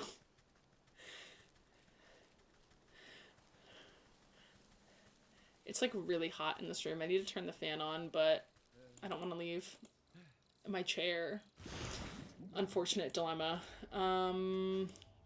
Yes, so I don't know if you remember earlier when we were down here, there is this little creature in a, like, little hole, and you can only see its eyes, but it has one of the shards, and if we give it some meat, it will give us the shard. You hike up the hem of your skirt from the ankle-deep well water and duck down to inspect the small, damp cave.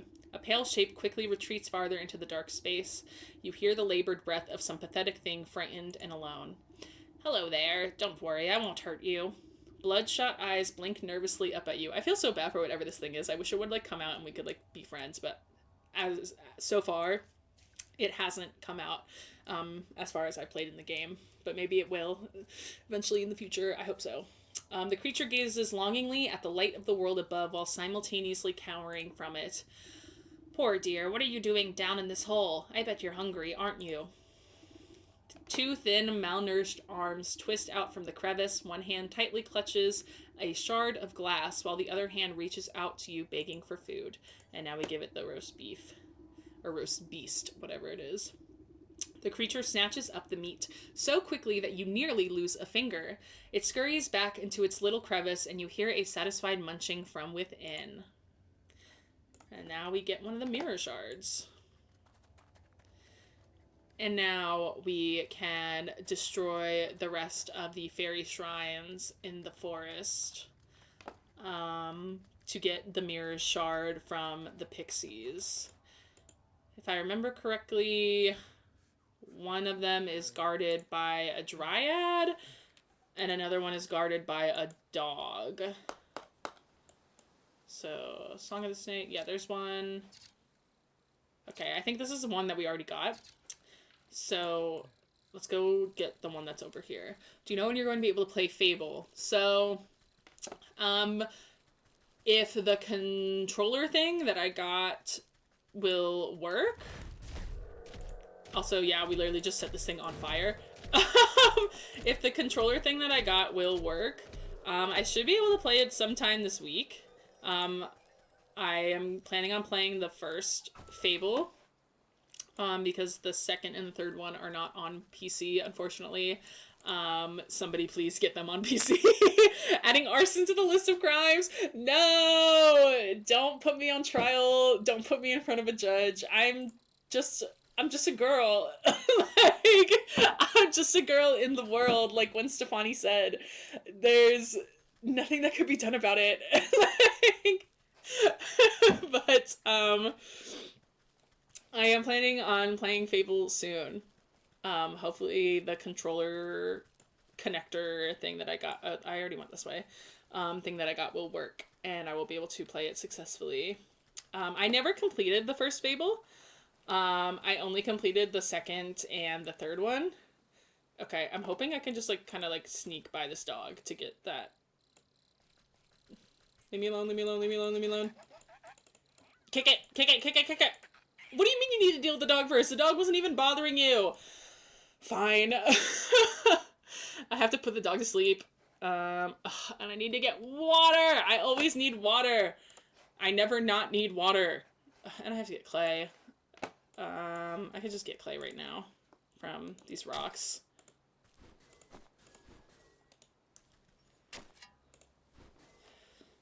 So we're gonna have to go back into the well to get some water to make the thing that will put the dog to sleep. Because for some reason I can't just sneak by it, even though it literally didn't even notice that I was there. But c'est la vie. The well at least is just right down here. For the third shard, we'll have to go. What is my favorite console to play on? I have only ever owned an Xbox 360 console, and now I have this PC, obviously, which I've only recently started playing on, but I'm really enjoying it. I've never owned a PlayStation. I guess technically I owned a Wii. That did not get a lot of use in our household. And then it got stolen. Our Wii got stolen. So my older brother, this is the same older brother that got embarrassed because my dad was like, everybody, my son is about to eat his first oyster. My older brother threw a party when he was in high school, and me and my parents, I don't even know where we were, but we obviously weren't home. He threw a party, and one of like the party goers like stole our Wii. Like just they straight up stole our Wii, and we never got it back. I don't know who did it. We honestly barely ever played it, but it's just like out of everything you could have stolen out of our house, you stole our Wii. Like, okay. um but so I've only ever owned a 360 in terms of like a traditional console. With handheld consoles, I've had a DS, a 3DS, and I have my Nintendo Switch. And the DS and 3DS are basically the same. It's just with the 3DS, you can turn on their like 3D feature, which I never turned on. I always turned it off because it hurt my eyes. But I really love the DS. I would still to this day continue to play the DS, but I think my DS like needs a new battery or something because for some reason it won't charge anymore. And or maybe I guess it could be an issue with the charger itself, but for some reason it just won't charge. So it's just like perpetually dead at this very moment. But I think my DS might be my favorite because I can play my one of my favorite games of all time, which I didn't mention earlier. I talked about Fallout and Fable. But one of my favorite DS games of all time is this game called Style Savvy, which I think D&D Superstar, I think you might have played it on my DS once, but that was like a long time ago. So I don't know if you remember. But Style Savvy is such a good game. If you know, you know, and if you don't know, you should know, you should learn about Style Savvy. I kicked over those little rock piles like you asked. Now give me that shard or I'll knock over this nest too. You smash fairy shrines? Good, good. Take it. We don't want your trash. Take it. And now we go to the swamp. Oh yeah, I have. Let me get out my map to... Oh, give me a moment.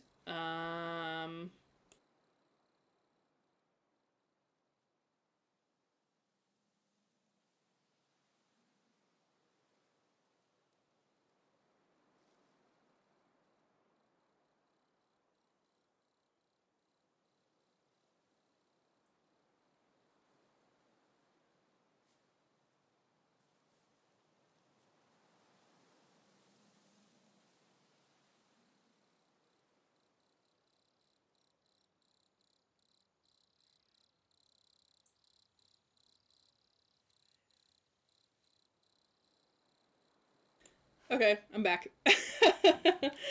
um, what was I even talking about?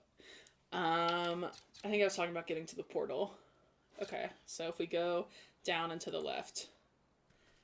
Down and to the left. What y'all know about All Time Low? That wasn't even All Time Low, that was Mayday Parade. I'm a fake fan. Oh no, I'm a fake fan. Oh gosh. Mayday Parade and All Time Low fans, don't come for me, please. I'm one of you. I just word vomit, unfortunately, from time to time. Okay, whatever.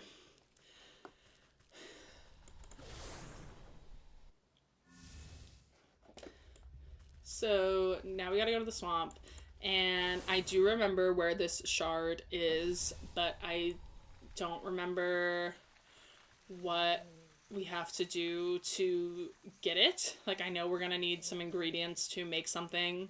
Story of my life, getting ingredients to make something. So yeah, the stick totems have the shard in the swamp.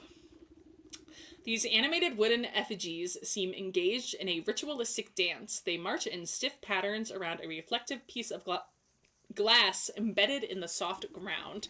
You're going to bed? Okay, good night. Have a good sleep. I'm glad that you enjoyed the stream. Thank you for saying I'm doing great. Good night. I'll talk to you later, I'm sure. Yeah, get some rest. Mwah. You lean in for a better look, just long enough to make out the shard's mirrored surface, reflecting the ghostly image of the moon. Big fan of the moon, personally. Always thinking about her, always looking at her. You think to reach in and grab it, but the swinging limbs of the dancing totems are too dense and quick. Out of the way, you overgrown twigs! Maybe I can get them to shift their attention to some other glittering bauble. So, moonlight globe. We have to make a moonlight globe. Where do we get this? Totemic moondrop. So I guess we have to get that from a totem. And this... We need... Oh, we just need a jar. We don't need water. But we still... I'm always crafting jars. And we need a flower petal. So, let's start with this. What if I just destroy them? Oh, I can't destroy these ones. So let's go find a totem I can destroy. Oh, here's the ogre. Not Shrek, unfortunately. Girl, why are you struggling to walk up this bridge so much? Oh, it's not an ogre, it's a troll. It's a troll. So he's not an imposter because he's not an ogre, he's a troll. It's my mistake. Imposter, the troll is sus. A fat troll sits squarely in the middle of the bridge, busy scratching an itch on his back with a fallen tree. His unmatched girth blocks the path forward. Out of the way, you big galoot! He shifts his mass and releases a loud fart as you attempt to circumvent him. But fine, keep your bridge. I'll come back when the vapors have dissipated. So I have not found a way to get around this guy yet. God, he breathes so loud.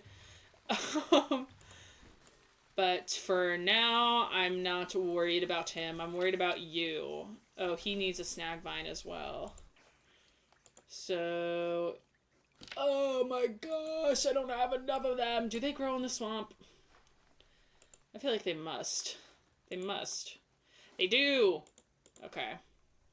Now I just have to find one. I have to find one of them in the swamp. Here's one. Perfect. Divine intervention, if you will. Unmatched girth. That was my nickname back in college. Unmatched girth. Oh, there's another one of these right here. And now we smack. And we need this thing. So we're gonna need more clay, and we need more of these, which unfortunately we will have to go back to the forest and leave the swamp. But I think I should be able to get clay. You can get clay everywhere. There's always dirt to dig up. Leave a little dirt under your pillow for the dirt man this evening. Don't forget to do that. What y'all know about the dirt man? Admittedly, I don't know a lot about the dirt man. I just know you're supposed to leave a little dirt under your pillow for him, but that's all I really know. I don't know much else of his lore, if you will. Which, honestly, there might not be that much more to it. That might literally be it. It wouldn't surprise me if that was the entirety of his story, if you will.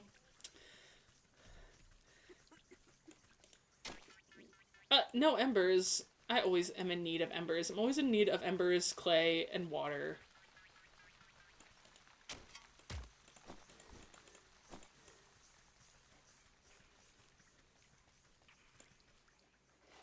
Okay, I think... Yeah, let's make this jar. Oh my gosh, I'm out of embers completely. That's so mean. But now we have to go and get a flower petal. From the forest into the woods. I need to get a new bit. Oh no, leave me alone, leave me alone, leave me alone. That was close. He almost smacked me.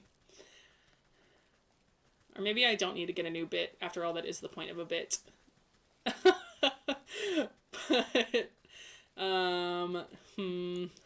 where on the map? I think there's flower petals over here. So we'll have to go way south in order to gather some flower petals. I recently saw a TikTok that was like, it had like a way to make fake dandelions, like with yarn thread and like one of those like colored like pipe cleaners, like a green pipe cleaner. And they made a flower crown with them, and I thought they were so cute, and now I really want to try it, but also I don't need to be spending my money on yarn and pipe cleaners that like I won't use for anything else. Sorry. Yes, hello. Go ahead and kidnap these fairies. I hope you realize that you are, in fact, an accomplice to all of these crimes because you are witnessing them and you're not doing anything about it and you're not reporting it, so you are incriminated. It's just by being here. The kidnapping motion is so aggressive. It is a little aggressive. Like, I mean, she stands on business. She, like, doesn't have time to mess around. And everybody's taking advantage of her. And you will try the getaway card, thank you. Everybody's taking advantage of her. Nobody wants to help. Everybody's just like, can you do this, and this for me first? Please. Please. I'm helpless. I'm a baby. And I'm just like, okay, I guess. Whatever. But we can finally make this thing. And we will give it to the effigies, the Blair Witch Project, projects, I guess you could call them. Controversial opinion. I'm not like a huge fan of the Blair Witch Project. I mean, maybe if I watched it again, the first time I watched it, I was definitely in high school. I was maybe like 17 or 18.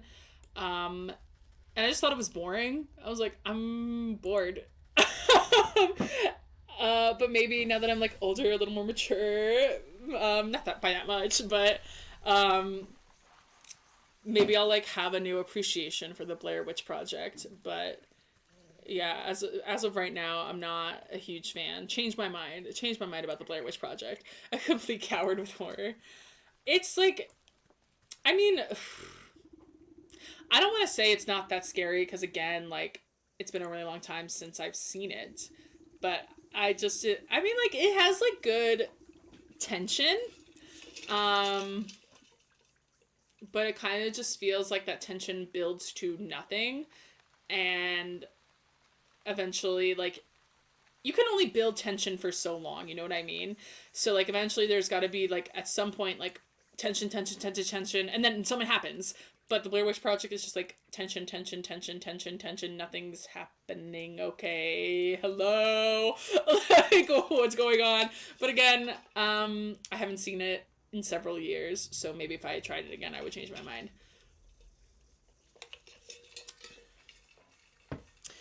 You cast the glowing globe into the ritual circle and watch as the wooden effigies suddenly lose coordination and knock their wooden limbs into each other.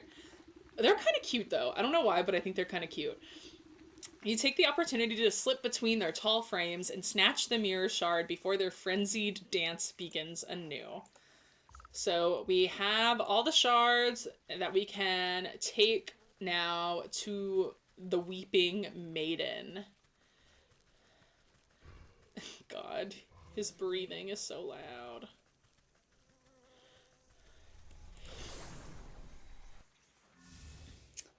So then after this, we have the bear and the leech still to deal with after we deal with the snake. So we'll be about halfway through this, I guess, second chapter of quests. I really wish that, I mean, I guess technically I haven't interacted with them too much, but if I recall correctly, yeah. I wish that these, like, NPCs, like, had more dialogue. Maybe they'll have more in the future. Just because I think their designs are really nice, and I would love them to be, like, utilized more in this game. Like, I just wish you had more you could talk to them about. But as of right now, oh, I just noticed her ring. She's got that bling. I got that bling too. I love me some rings. But have you found any of the mirror shards? I wonder where they could be. Yep. You gingerly hand over the broken glass shards to the maiden. She's careful not to cut herself on the razor-sharp edges as she slots them into the mirror frame. Dripped out, yeah. The pieces click into place perfectly, and the surface of the mirror ripples like the water on a lake. The ripples calm, settling into the form of a pristine crystal mirror. She gazes into the mirror with awe. Look, it's as good as new. Oh! The maiden's reflection ripples and morphs into the visage of a handsome young man. My love, is that you? I'm not going to sing this part, just because I don't think he's singing. Overcome with joy, a fresh stream of tears rolled down her cheeks. I can't believe my eyes. I don't understand. What happened? Where are you? I'm imprisoned inside my own head. It's horrible here. You have to get me out. Me, imprisoned inside my own head. You went to the snake, didn't you? Why would you do something so stupid? Listen, my love, I have a confession to make. I'm not actually that good of a musician. Me. Also me. Me when I audition for any show. Just heads up, I'm actually not that good of a musician. What are you talking about? You were so beautiful upon your balcony. A bum like me would never get your attention, so I asked the snake to help me out a little. I thought I could protect myself from the snake's hypnotic gaze with this magic mirror. But then you went and broke the darn thing. I didn't break it. It slipped out of my hand. Wait, don't put this on me. How could you be so irresponsible? One problem at a time, children. We fixed the mirror so it should be able to break the snake's spell now. Yes, oh, you have no idea how unbearable it is being stuck in here. There's nothing but awful poetry and song lyrics that don't even rhyme. Please, Granny, take the mirror. I can hardly stand to look at this buffoon any longer. Babe, wait. Something about, like, a medieval bard saying, babe, wait, is extremely funny. Let's go. We're coming for you, snake. I actually went antiquing the other day, and I got this brooch that's like a snake, and it's quite large, and it's very nice. I'm a big snake fan, personally. Oh, wait, the mirror. Boop. Sudden dread grips the snake as you swing the shimmering mirror to meet his eyes. The mind-altering patterns of his gaze are reflected back to him. Slowly but steadily, the snake leans closer and closer to the surface of the mirror. His forked tongue flicks against the glass and then disappears beyond it. It's so beautiful. Like a length of rope being pulled through an eyelet, the snake rushes forward and vanishes into his own reflection. And so now we have the snake. Woo! Two out of 4 down. The mirror jolts and bucks out of your hand, clattering to the ground. You stoop down, careful not to look too deeply. Hidden in the reflection of the mirror's surface, you can faintly make out a tiny, wriggling shape trapped just beyond the veil of this world. The soul of the snake. So now we are probably going to go after the bear. What time is it? It is 9 o'clock. So yeah, we're going to go after the bear. Which we already talked to that guy down south, so we might be able to just, oh, okay, it's not going to show me the whole map, it just shows me the tent. We might be able to go straight to the military camp, I guess is what it is. But we've set everyone free, everyone's gone from the Snake's Circus now. I checked the first time I did this. No, you cannot go into anyone's tents and steal their stuff. Nobody's tents is interactable. Unfortunately, you cannot loot and pillage the Snake's Circus. But yeah, they're together now. So looks like the two of them are working things out. So now we are going to go to a new place that we, in this playthrough, haven't gone yet. I don't think I'm going the right way, but I will be in but a moment.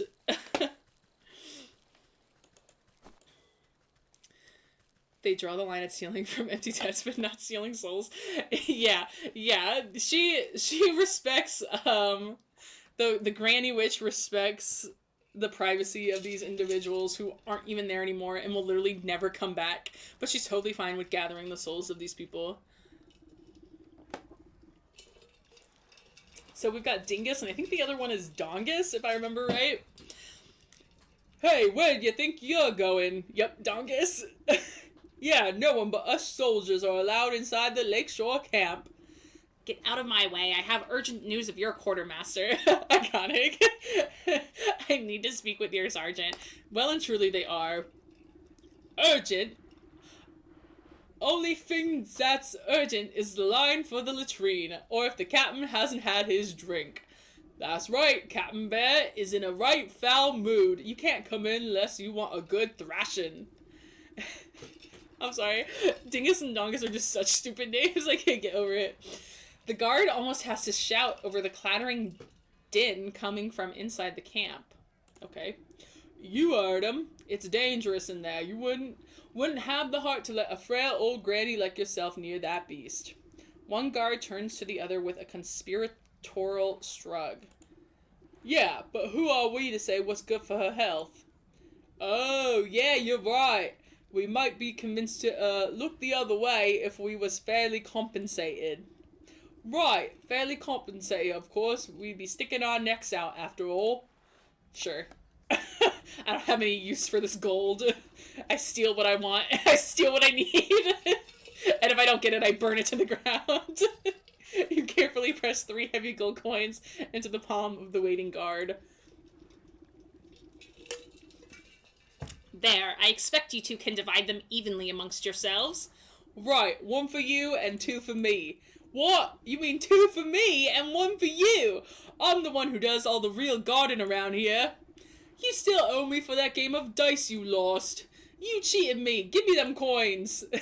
The two guards fall into fisticuffs and roll into the bushes, leaving the gate to the camp wide open. They're so real for that. And we are at the camp, which has clearly seen some turmoil. And we've got the bear up there going crazy. Yes, give me these embers. I desperately need them. How do you voice a bear? As you cautiously approach, the bear drains the last of his enormous tankard and smashes it against the head of a nearby soldier, dang, knocking the hapless man to the ground. And then I walloped him just like that. So next time I catch any of you cowards turning tail, I'll skewer you like a fish and leave your guts for the gulls. Yep, this is the voice I've chosen. This is what I've decided to go with. Suddenly noticing that his drink has gone dry, the bear bellows to the skies. I found it, that's the one. More meat, you yellow-bellied worms! More drink! Bring me my delicious honey mead! Honestly, honey mead sounds really good. I would love to try it. I think I'm actually on this bear's side. I think he's actually really valid for acting out this way when he's low on his honey mead. The soldiers taking cover nearby exchange nervous glances at each other, none wanting to confront the bear. There is no more honeymead. The bear wipes a strand of drool from his sagging lips, and his bleary eyes slowly focus on you. A mocking smirk slits his face as he waves at you with his great spiked mace. Say, now that's a funny-looking helmet, soldier. I ever tell you the time I crushed the bucket-headed barbarians of the Western Mountains? You decide that now is a good time to leave the bear to his ramblings rather than make yourself an unfortunate prop in his war stories. The bear kicks an empty tankard at you as you retreat back into the camp. That's right, go get me more mead, you good-for-nothing sluggard. Okay, anyways. Yeah, so everyone's freaking out, everyone's cowering, everyone's scared. You can't go in there, it's the bear's tent. I will. Just you wait. I will go in there eventually. We gotta talk to this guy. Is there anything I can do first? Yep, I can steal more. I just think it's so funny that no one reacts to you, like, just going through their stuff for, like, 99% of this game. Everyone's like, yeah, whatever. Like, go ahead, take our things. I'm like, okay, yeah, like, I will. Thank you. Thank you for your hospitality. Let's talk to this dude. He's the sergeant. The frenetic-looking officer shouts hurried orders at whoever will listen. I think I'm about to steal. Yeah. But most of the camp's soldiers are busy cowering or knocked out cold. I feel like I should give him, like, a scared voice. Man the gates! You over there, secure the perimeter! We just need to hold out a little longer. Sir, we're running out of men. Where's that shipment of honey? You step over an unconscious footman to address the man in charge. I might be able to answer that question. Who let this old bat into the camp? I found your quartermaster. He's having a bit of cart trouble on the road. I'm afraid your shipment isn't going to get here anytime soon. What? Oh, curse my rusty breeches. Without the honey and other supplies, we can't make the honey mead. The bear's gonna flatten the whole camp when he finds out. The camp looks half flattened already. What's all this ruckus about? Well, the bear is the greatest warrior there ever was. The dragon warrior, one might even say. Which is grand and all when we're fighting the enemy. But once we set up camp, he likes to use us poor sods as playthings to reenact his conquests. And the only thing the bear loves as much as fighting is drinking. Guzzles up so much honey mead, we have to brew it right here in camp just to keep up.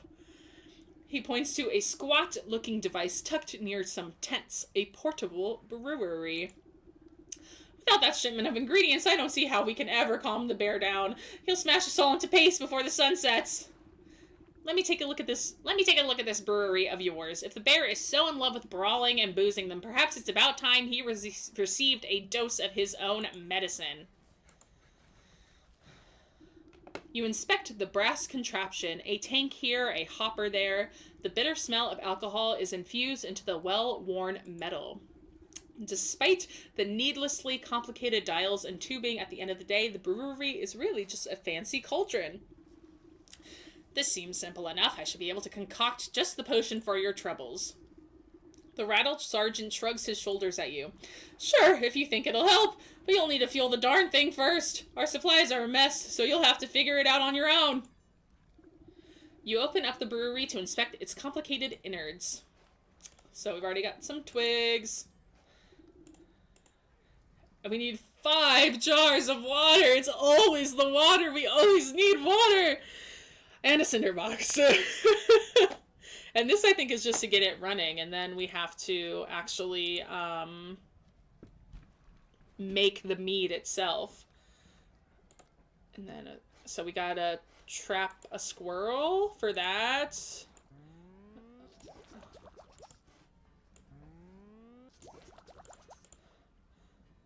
And we have everything else that we need for that. But we are going to need more embers because we're going to need so many jars.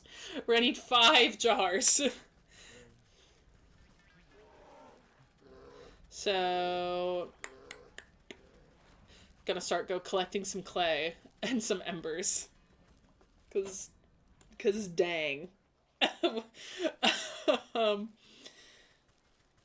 So I've already got the trowel equipped. I'm trying to remember if there are dirt mounds. Oh, let me go ahead and snag a squirrel. I swear to God. Okay, there we go. I was worried for a second that a bird was gonna land in the trap and I would have to make another one. But thankfully the squirrel got there first. And I need some more twigs. But let's go to the well today. And then I think the well might be the only place in the forest where you can dig up rocks. I could be totally lying. I'm probably wrong, but this is just the place where I know for a fact that there are... Oh, okay, I thought nothing came out of that one. I was supposed to be like, are you kidding me? But yeah, this is the place where I know for sure where there are, like, rocks you can dig up to get clay. And then I'll probably go by, the Gaston imposter's place to dig up the embers of his, kilns, I guess, is where those embers come from, is from his kilns. Hello, little friend. If you interact with him again, he's just eating. I hope he comes back into play. Yeah, Gaston killed the beast. Yeah, he's gonna inadvertently help us kill the beast, in this case, that being the bear, by giving us his embers.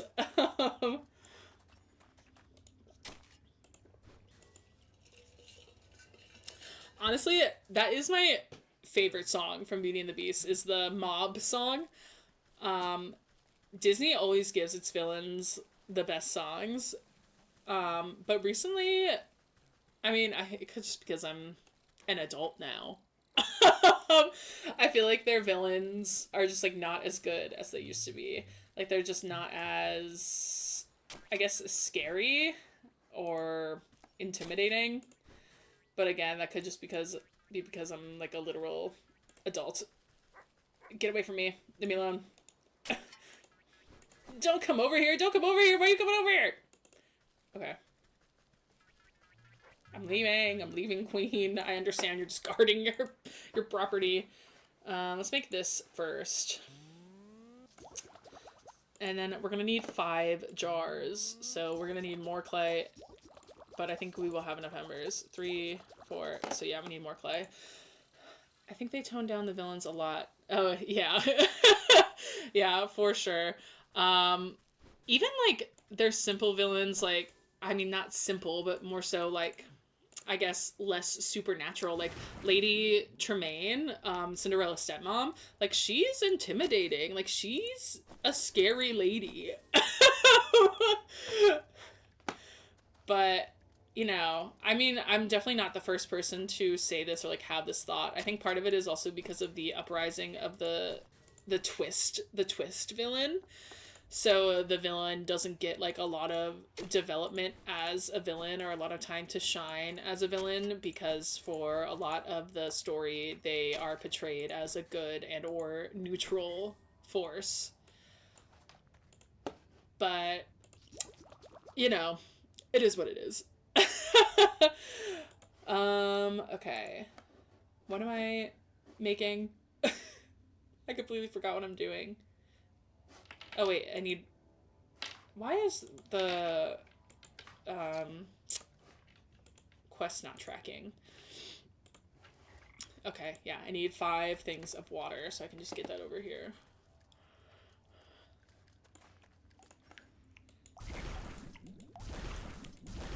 It's so loud collecting the water. It's like she's collecting an entire ocean wave in that jar.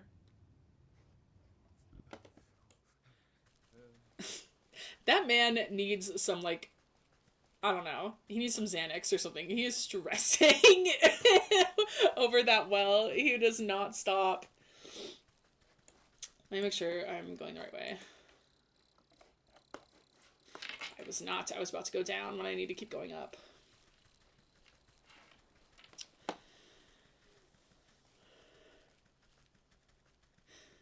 Okay, have a good dinner. You're eating late, David. Get some nutrition in you. I don't know whether or not I'll still be streaming when you get back. I'm planning on stopping probably around like 10:30 is probably when I'll stop. Um, but yes, thank you for joining. I'm so glad that you were here. So yes, enjoy your food. Let me dig up these ashes. The bear is freaking out. There's like a literally honey mead right here. Like it's only 1 cup, but I don't know. It could delay their problem a little bit if they gave it to him. Put the water in there. And put the cinder box in. Of course, I'll need honey for the mead. That quartermaster said he was coming back from the apiary in the fields, so I best try there. Then I'll need a proper magical binder and a token of the bear to seal the spell. Something in this camp ought to do the trick.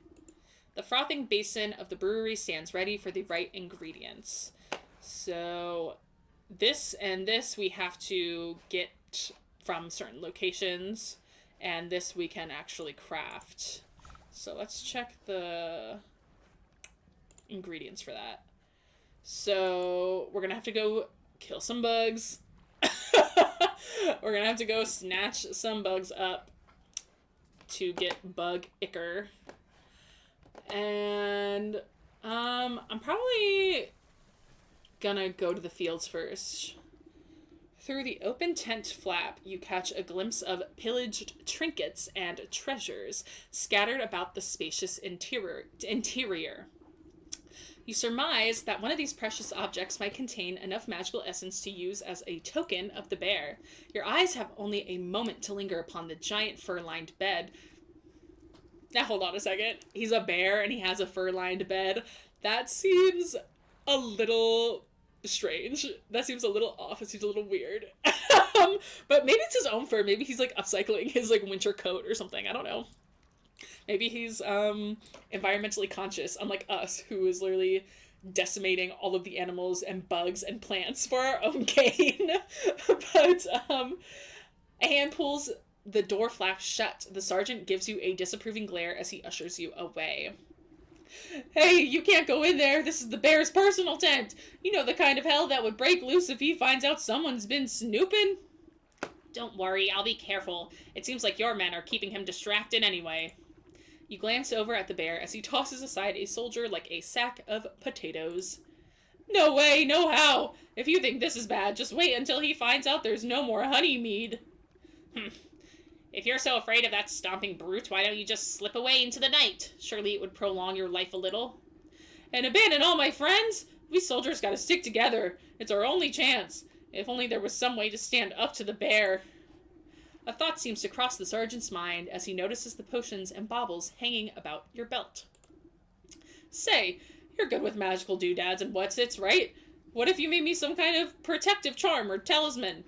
Then I could maybe have a chance against that monster without getting my head stoved in? I've never heard that phrasing before. If I make you a protective talisman, will you let me into this tent? I suppose I wouldn't have much to worry about if you did. Okay, so we also have to do that. So we need... Okay, we're gonna need more branches and probably more of whatever these are, reedy twine. We also need milk, which means we need more jars. I'm constantly crafting jars. And, oh, we're gonna need dog hair. So we need this as well. So I'm gonna need more jars. So I need more clay. I'm never not crafting jars. I'm like Sisyphus rolling the stone up the hill, except I'm crafting jars all the time. Okay, so I need more clay. Yeah, I think that's the big thing right now is I need more clay and I need more branches. Okay, so I have everything but the milk. I have everything but the water. I have everything but the fur, which I need the water for. I need more branches, and I actually don't think I need more twine. I think I'll be good with the twine that I have. So, gotta keep an eye out for branches and rocks while I'm on my way to the well. Let's go ahead and smack this thing. This thing might give me some, yep, branches.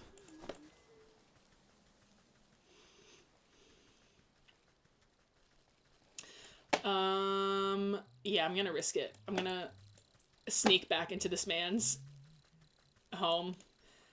Oh, leave me alone. Don't come near me. Don't come near me. No.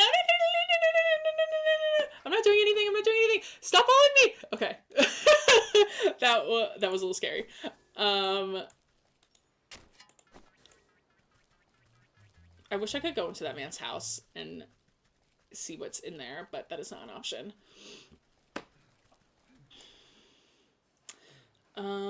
Okay, yeah, let's just head down there.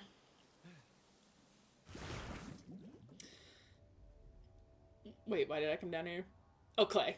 Oh my gosh. My mind is so not powerful.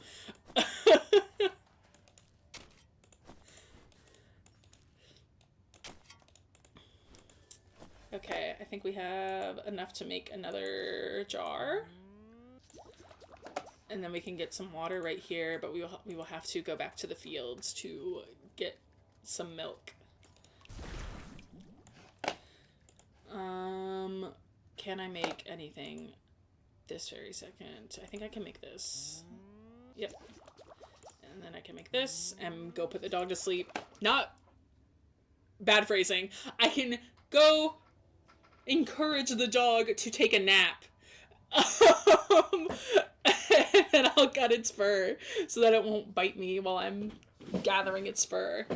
I'm not putting the dog to sleep forever. I can assure you of that. Eat this.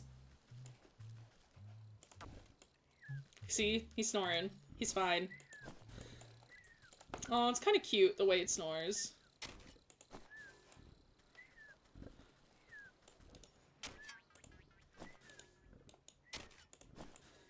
Okay. So now I can make this. And I can also make these two things. So all that will be left is the magic paste, and I need milk for that. So let's go to the fields. Craft a metamorphosis elixir. What does that need? Maybe that also needs ingredients from the fields. Nope, it needs something from the swamp. So unfortunately, we will have to travel to the swamp, which so far in the 3 areas that I've unlocked, the swamp is my least favorite area, just because it is so hostile in nature, which I guess is how swamps are in real life. Again, I wouldn't know. I've never been, and I don't plan on ever going. So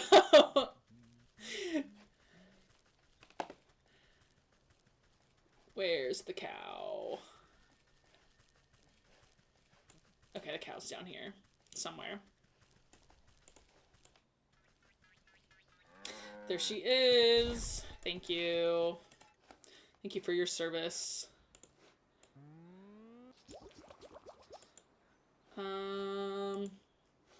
Okay, yeah, now I can craft the protective talisman, which I can give to the sergeant, and then he'll let me into the bear's tent. But for now, I'm gonna go to the swamp to get the bug stuff. I think I can also get bug juice from the leeches, but I don't have the stuff to get the leeches right now, and I don't want to get it. So I'm just gonna get the mosquitoes instead. Oh wait, let me go to the portal that's down here instead of walking. Duh.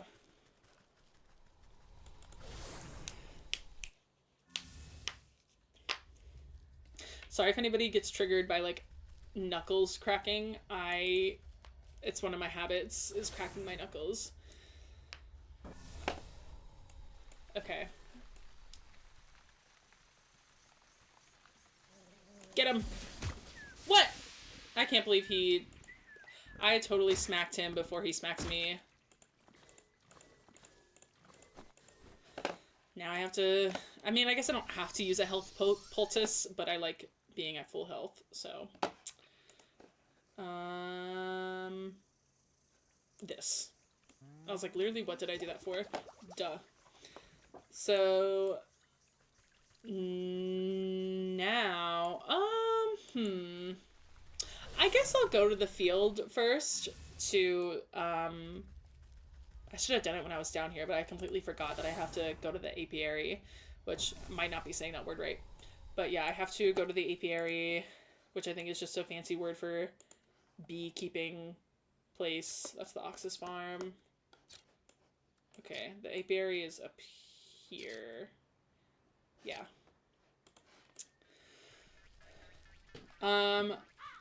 But so when it comes to bugs, I used to be like really deeply afraid of most bugs, as I feel a lot of people are.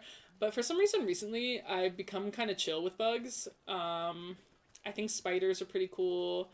I don't have a problem with bees. Although I don't like it when they like consistently buzz around me, because then I feel like, okay, like what is up? Like, what do you want from me? Like, I kind of feel like I'm being held hostage.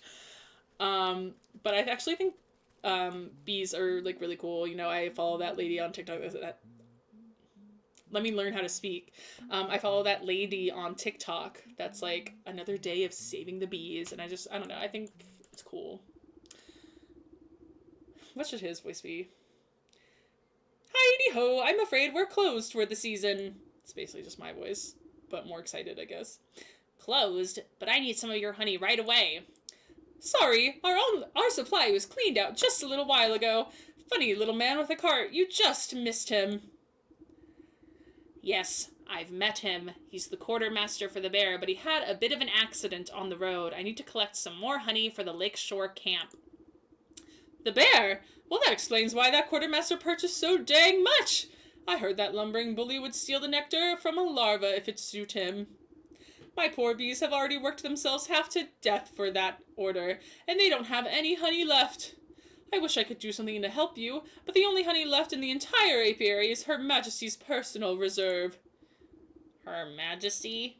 Why, my sweet spring flower, the jewel of my crown, the golden sun of my... Yes, get on with it.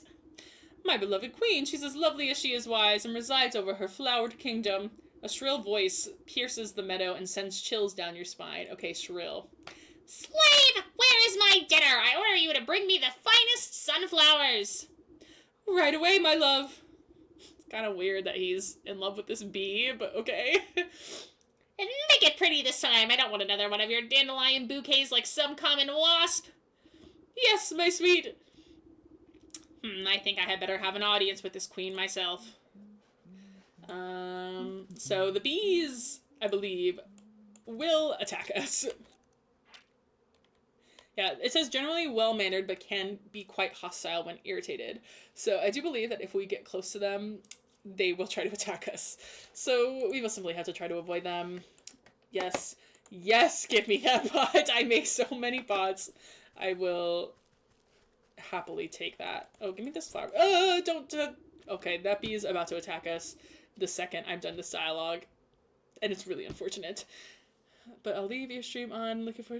Okay, bye, Blackberry Possum. Thank you so much for joining the stream. And thank you again for the follow. You're very excited, very happy to have you here. The regal insect looks down her curled nose at you scornfully. That fool beekeeper is supposed to stop the rabble from trampling my delicate garden. Good help is so hard to find, isn't it? And I suppose you come to lend a hand? No, I don't think so. What do you want, little beetle? You seem like a very busy woman, so I won't waste your time. I need honey, your best honey. She tilts her long neck back and lets out a buzzing laugh. Ha! Do you think I simply give my carefully cultivated riches to just any commoner? Do you have any idea how much time and energy is spent managing this colony? Everyone always wants something, but no one ever wants to work for it. Nobody wants to work anymore these days. It's the energy she gives. In a rustle of petals, the beekeeper comes running over, holding out an assortment of beautiful prairie flowers. My darling sweetheart, I offer you the finest meadow flowers. I hope you find these to your liking.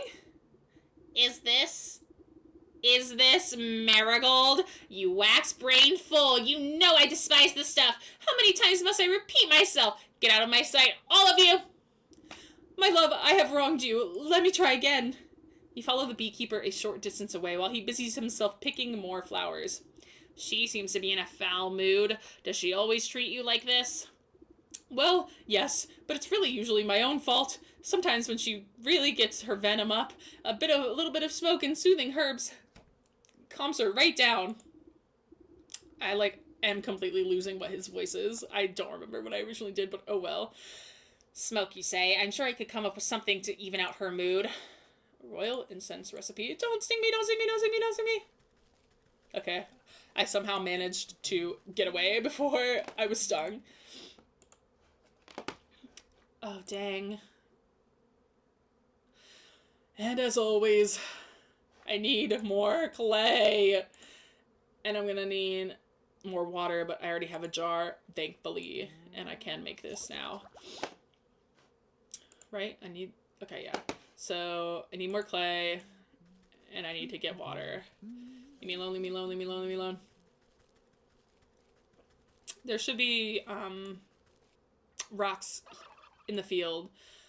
Please don't attack me, turkeys. And there's also a place to get water here, too. So, I shouldn't take that long for me to gather these ingredients in order to make the incense.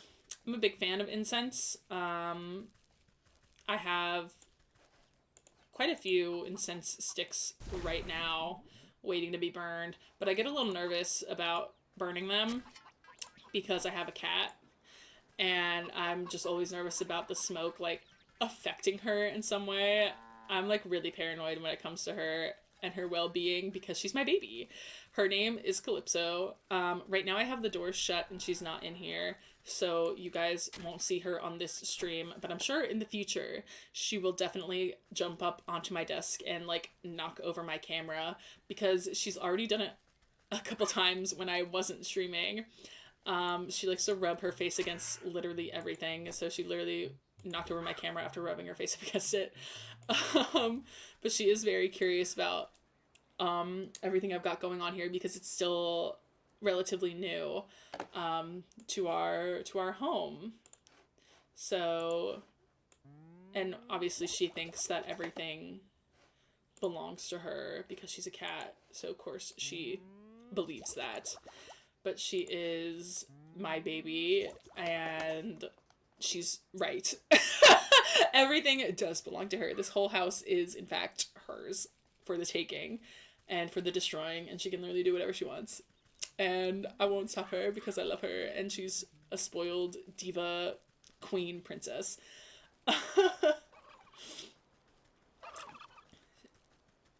Oh, I momentarily blacked out and forgot completely that those turkeys were hostile, so I almost got attacked, but I didn't, because I'm just too fast for them, breaking ankles left and right. Okay, so bam.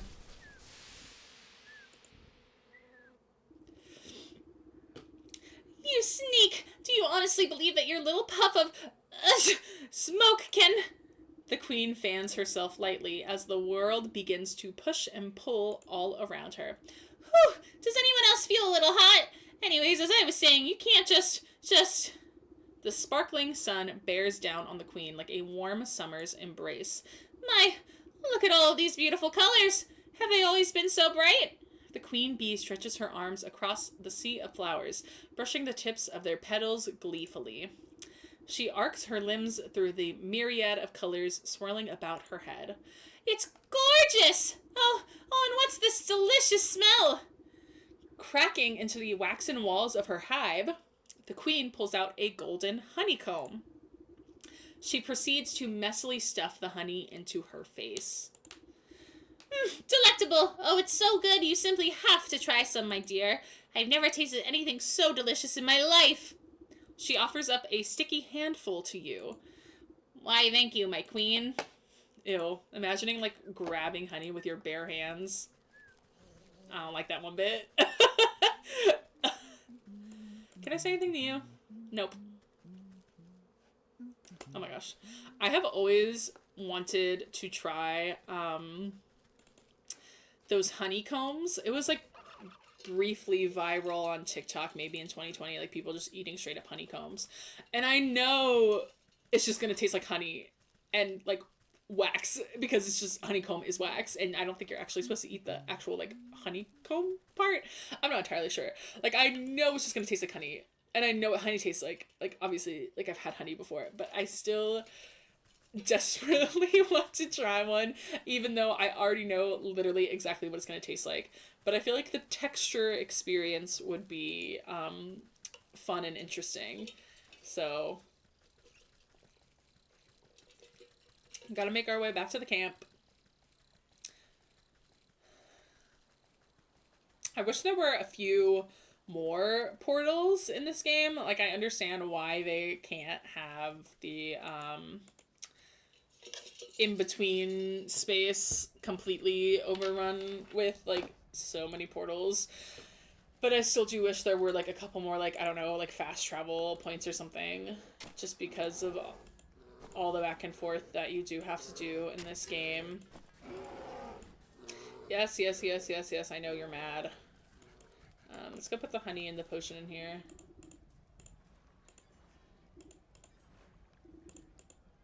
Honey. Oh, I forgot that the dialogue is different for the different ingredients, but oh well. I think we'll all live. If I make you a protective talisman, will you let me into this tent? I suppose I wouldn't have much to worry about if you did. Here you go. Here, this ought to shield you from harm. For a time. He grins nervously as he puts the charm around his neck. Then he clobbers himself in the face with his own fist. Wow, you weren't kidding, huh? Though that's nowhere near the kind of punishment the bear can dish out. I better find some more stuff to test it out with. Then I'll give that bear a piece of my mind. He stumbles off into the camp to find another object to try against his newfound protection, leaving the bear's tent unattended. Okay. Yoink, yoink, yoink. I don't think, yep, I can't interact with anything else in here. So we've almost completed the bear, so all that will be left is the leech, which I think we might have enough time to complete the leech as well, possibly. The frothing basin of the brewery stands ready for the right ingredients. Torn teddy bear. You pause before dropping the tattered plaything into the brewery. A glint in its button eye reminds you of something, but the thought soon evaporates from your mind. Huh, that was an interesting little comment. I'm gonna go back into my, I'm gonna put my conspiracy hat back on. I'm gonna put my theory hat back on. A game theory, if you will. Maybe it said that because, again, that sleeping maiden could be her daughter, so she has, like, memories of toys and stuffed animals that she had for her daughter, who is now, you know, under some kind of curse or something. That just seems like a really odd line to me, like it must be referencing something. You overturn your palm and the stuffed bear splashes down into the concoction. It floats sadly for a moment before becoming waterlogged and disappearing under the surface. With the addition of the final ingredient, the brewing equipment is sealed and set to work. Steam hisses from rivets, and its swollen metal belly clanks and rattles. Before long, the waggling fingers of the gauges and dials settle down, indicating that the brew is complete. You give a quick sniff test and recoil at the sickeningly sweet vapors. You push an empty wooden keg under the contraption's spigot and crank the release valve. The brewery strains under the pressure and fills the keg with chunky, oozing fluid.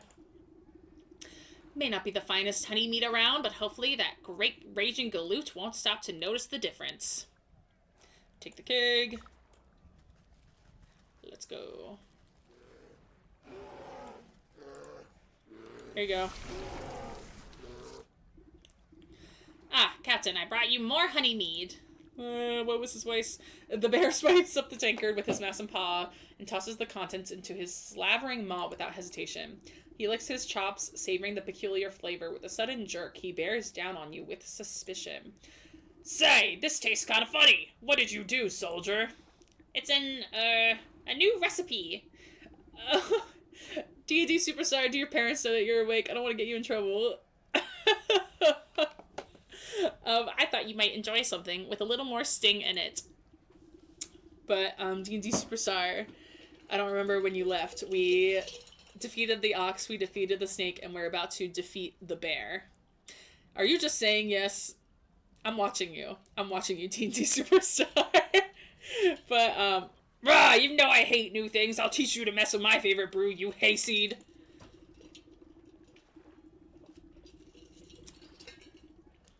The bear is upon you with frightening speed. He raises the huge mace in his paw skyward, and you brace for the impact.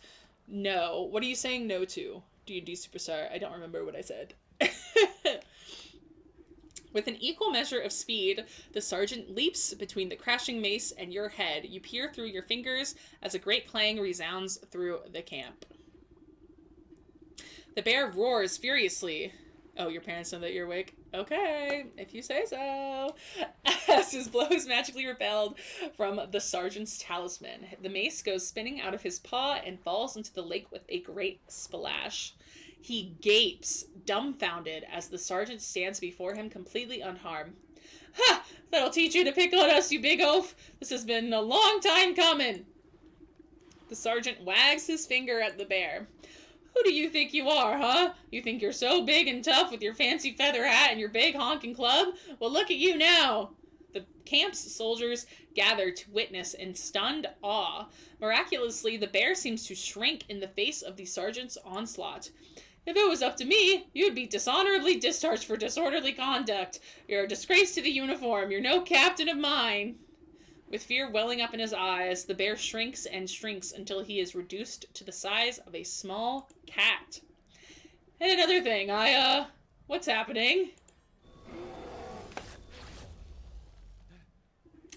In place of the bear's drunken grimace is the stitched smile of a doll's grin. Two button eyes stare back at the disapproving faces surrounding the little plush toy. The sergeant takes a step back to reveal the small shape of a stuffed bear, where the brute once stood. Your transformative potion has finally done its work. Gee, I guess I overdid it. He scratches his head in befuddlement, but seems genuinely relieved. Hey, Sarge, I guess that means you're in charge now, right? Oh, yeah, I guess it does.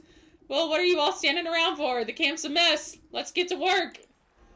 So we defeated the bear. You pick up the diminutive doll and brush some sand out of its fur. As you inspect it further, its head lolls to face you.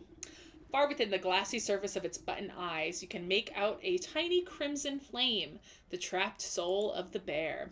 This ought to be what that old goat is after. I hope he's happy. So now we go do the leech quest. So we've got the bear, we've got the snake, we got the ox, so all that's left is the leech, and then this chapter will be complete. And then after we finish the leech's, I guess, arc, we will be in new territory. Oh, no. We'll be in new territory for me as well. I will not know what is happening anymore once we get past the leech's mission. So we have to visit the sick house. Oh my gosh, it's all the way over here. Okay. So if we go up and then go back down. Okay.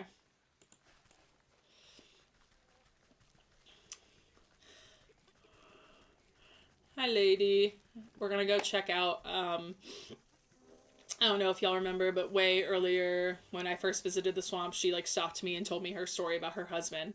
So we're gonna go try to find her husband at the sick house, which will coincide with the leech's whole story.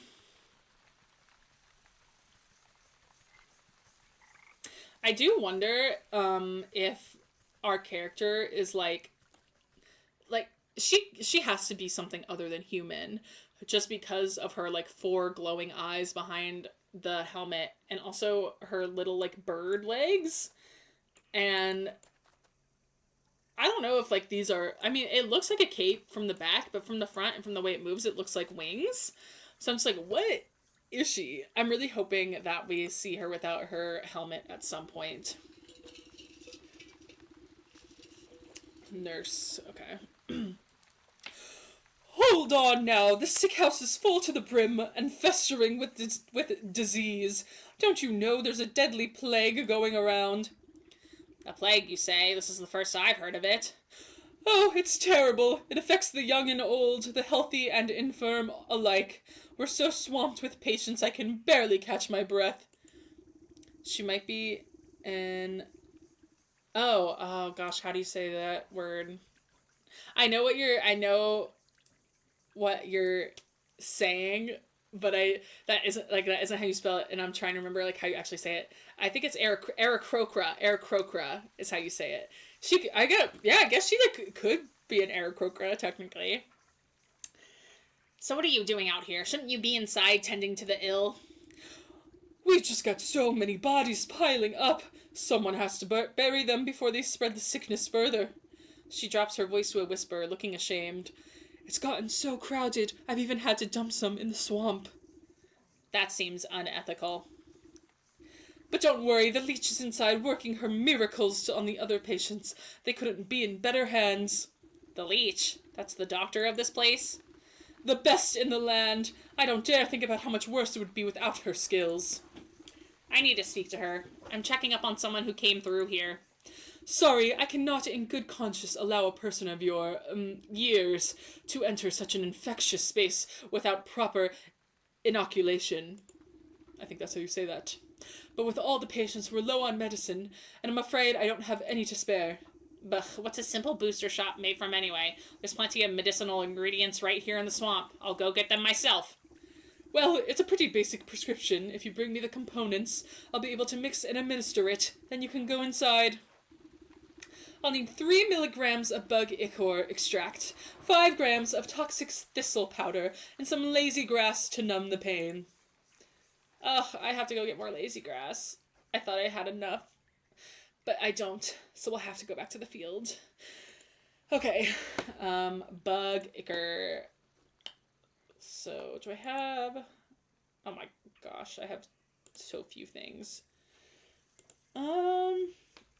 Okay, I can get those from the swamp, so I'll make some salt to get the slugs, leeches, so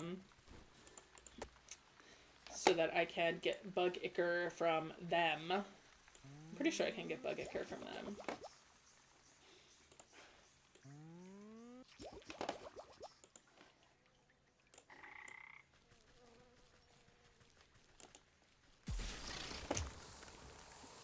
Oh no, do they only give blood?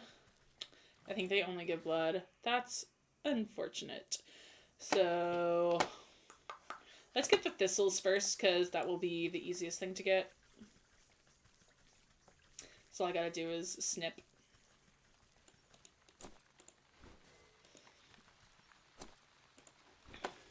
And what do I need for this? I need more clay. I always need more clay. I need frogs, and I need this medicinal herb. So I can also get some clay here. I know you hate me. I know you also hate me. I'm leaving. Let's get the frogs that are up here.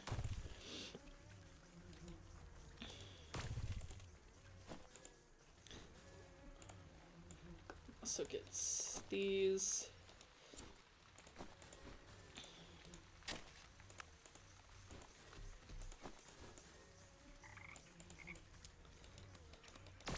I hear like a lot of, oh, I guess it's all these flies. I'm like, I hear all this buzzing, but I don't see anything that, hello, please catch the frog. Like, girl, I'm, okay, thank you.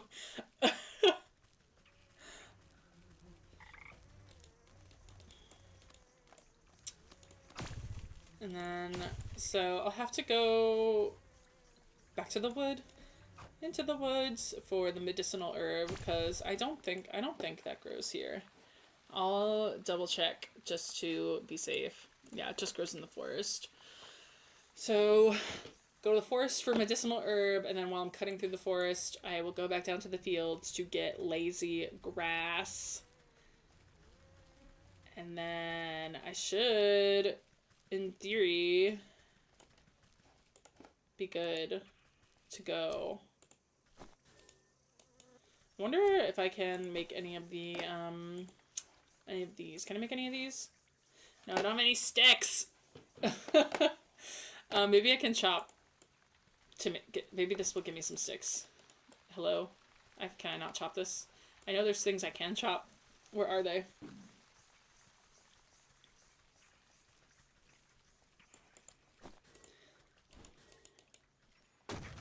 Yes, it gave me a stick. Okay.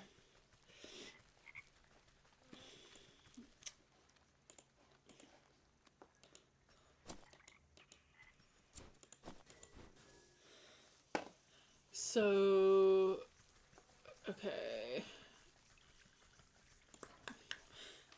I don't know if this will give me bug ichor, but I'm keeping my fingers crossed. It should in theory, because a dragonfly will land on it, and a dragonfly is a bug. So, it did. Nice. But I will need one more stick to make another one of them. Oh, leave me alone. Everything is just out to get me. Everything is out to get me. Honestly, for good reason. I do be pillaging these lands. Like, it's no wonder everyone is so mad at me. Oh, I can chop this.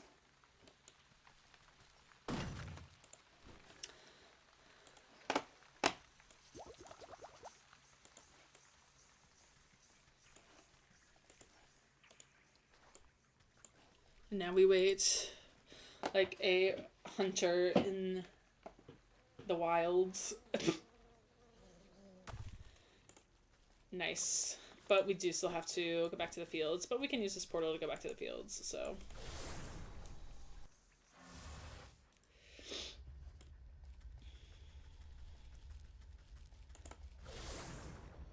And the lazy grass is really easy to get. You just have to literally click on it and pick it up. So it's not like you have to do anything crazy to get it. Well, I have to locate another piece. Okay, there's one. I was like, hello, where are they? And now we can just pop back through the portal to get right back.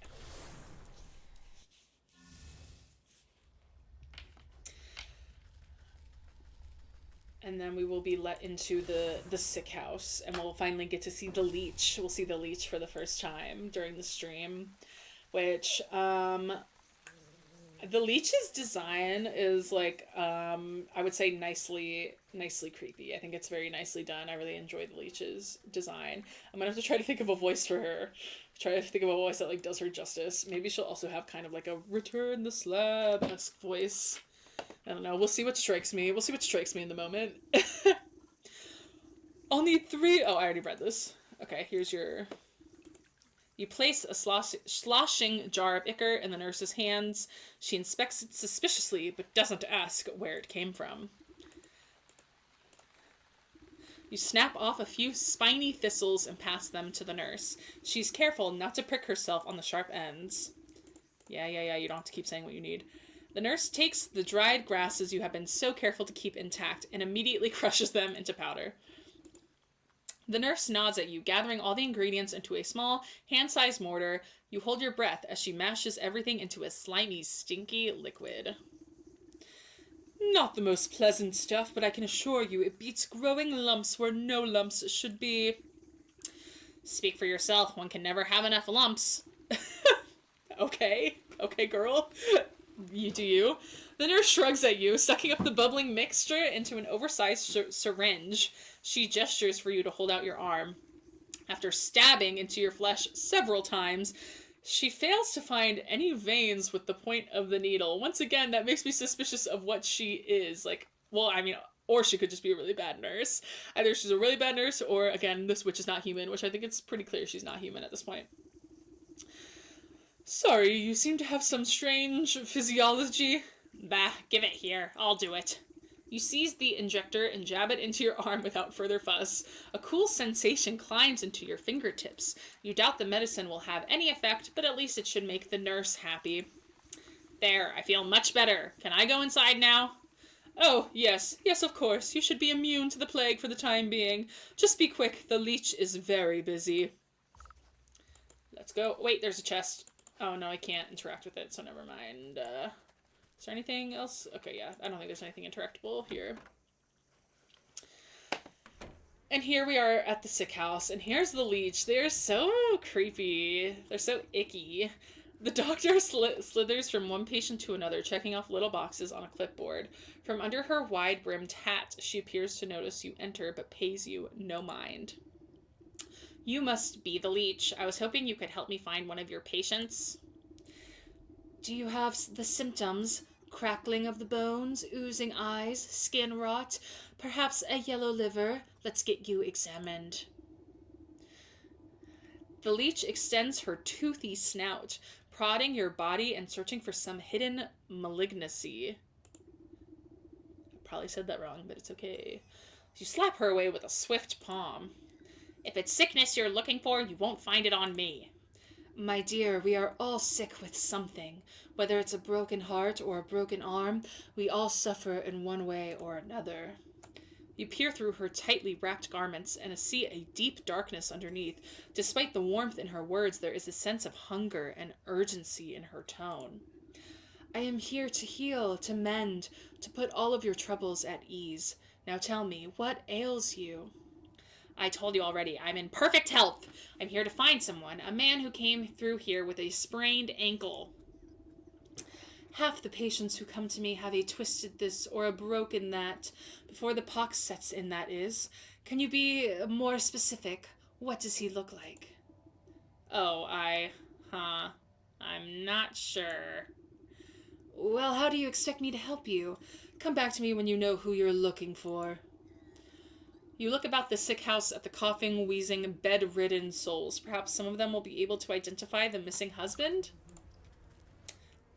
It's the beardy guy you're looking for. So he has a beard, dark hair, dark eyes, short beard. See if anyone has anything else to say other than okay, short beard. Short. Everyone's just talking about how short he is. Oh, it just stares in silence. That's kind of spooky. Yes, gimme.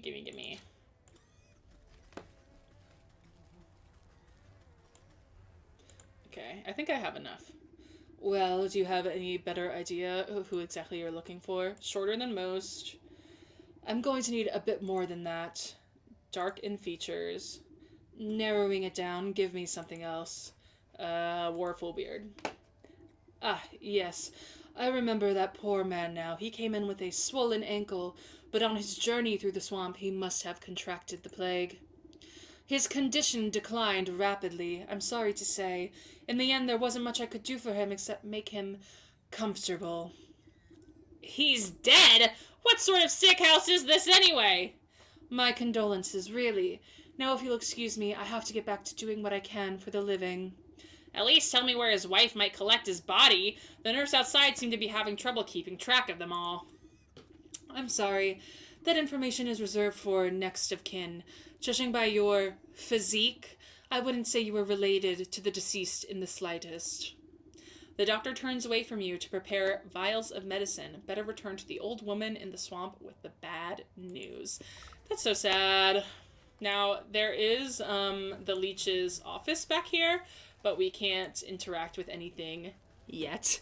Can't interact with anything yet, but we will. Yeah, there's nothing over here we can interact with either.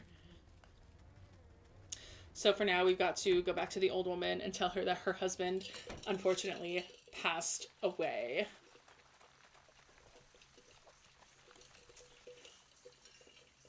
But seems a little suspicious. Seems a little suspicious that the man went in for a sprained ankle and now he is dead.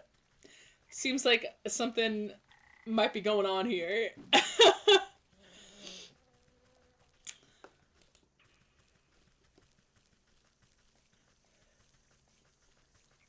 Running, I'm running, I'm running. Okay, here she is. Do you have news of my husband? I just remember her voice was like also an old lady voice. He should have been back from the sick house by now. You bow your head in condolence. I'm sorry to say that your husband has passed away. The leech said he fell ill with the plague. Rather than grief, an expression of mild annoyance crosses the woman's face. Oh, what a nuisance. You don't seem that upset by the news. Well, he was getting on in years. It was bound to happen sooner or later. I just didn't think it would be from some measly plague of all things. That's kind of funny. Imagining being upset that your husband's dead, not because he's dead, but because he's dead from the plague specifically. Thought he would have gone out in some cooler way. So, where is the fool now? I'm not sure, the leech wouldn't tell me, but her assistant mentioned having to dispose of the dead out in the swamp. Brimstone and Bandersnatch, I know I'm already in your debt, sister, but can I ask you for another favor? I suppose I've already stuck my foot in this mess. What is it? There's an old circle of power just west of here. It served me well in my younger years, and I expect it's still got some juice left. I need you to dust it off and fire it up again. I'd go do it myself, but by the time I get there, my poor husband's body would already be reduced to worm farts. Okay. What am I to do with this circle? You're a knowledgeable lass. The engravings on the obelisks should explain the rest. Let's go. We actually passed by it earlier. I think it's... Oh, no, it's not down here. It's the other way. But we did pass by these obelisks when we were on our way to speak to her very briefly. I didn't stop by at them because I knew it simply was not time.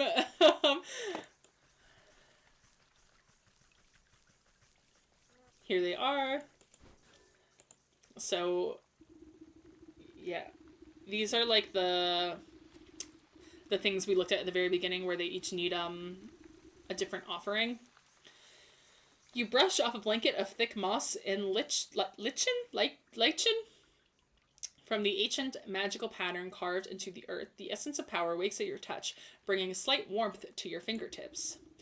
4 black stone obelisks surround the ritual spot. You'll need to scrape off more overgrown decay to read the runic lettering engraved on their surfaces.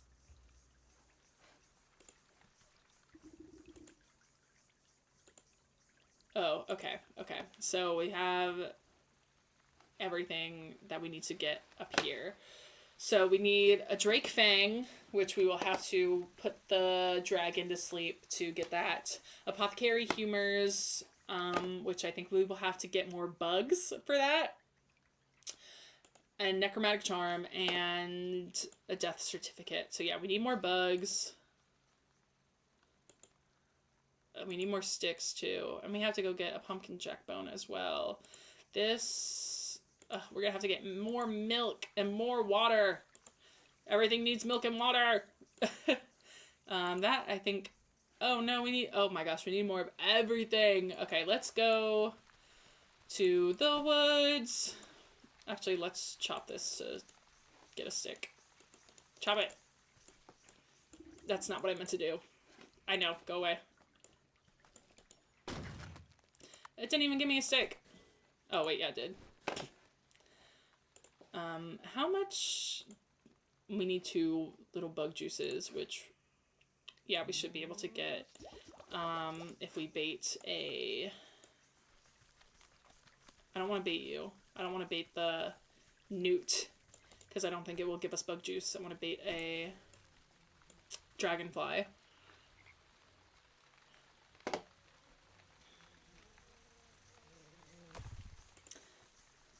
Yep, so we got...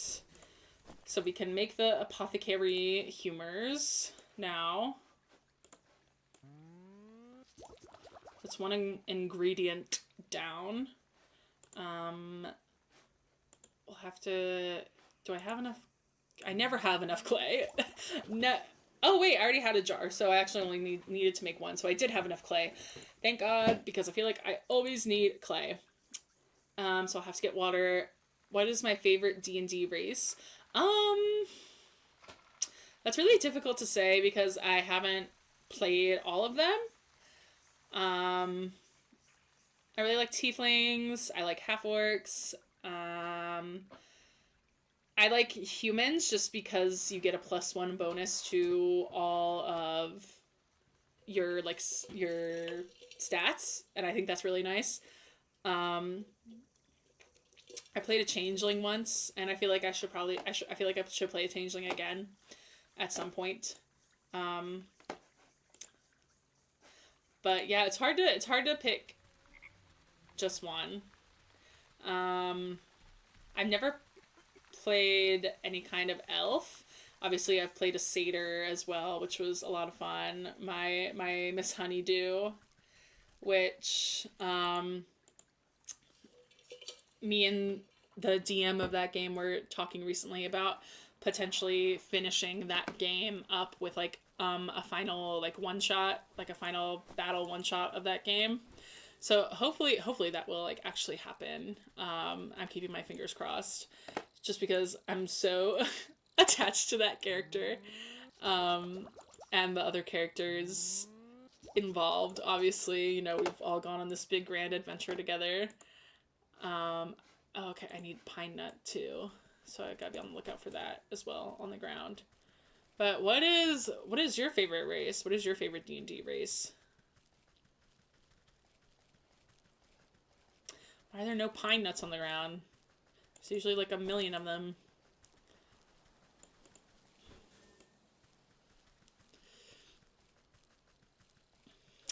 Who is your favorite character in our D&D?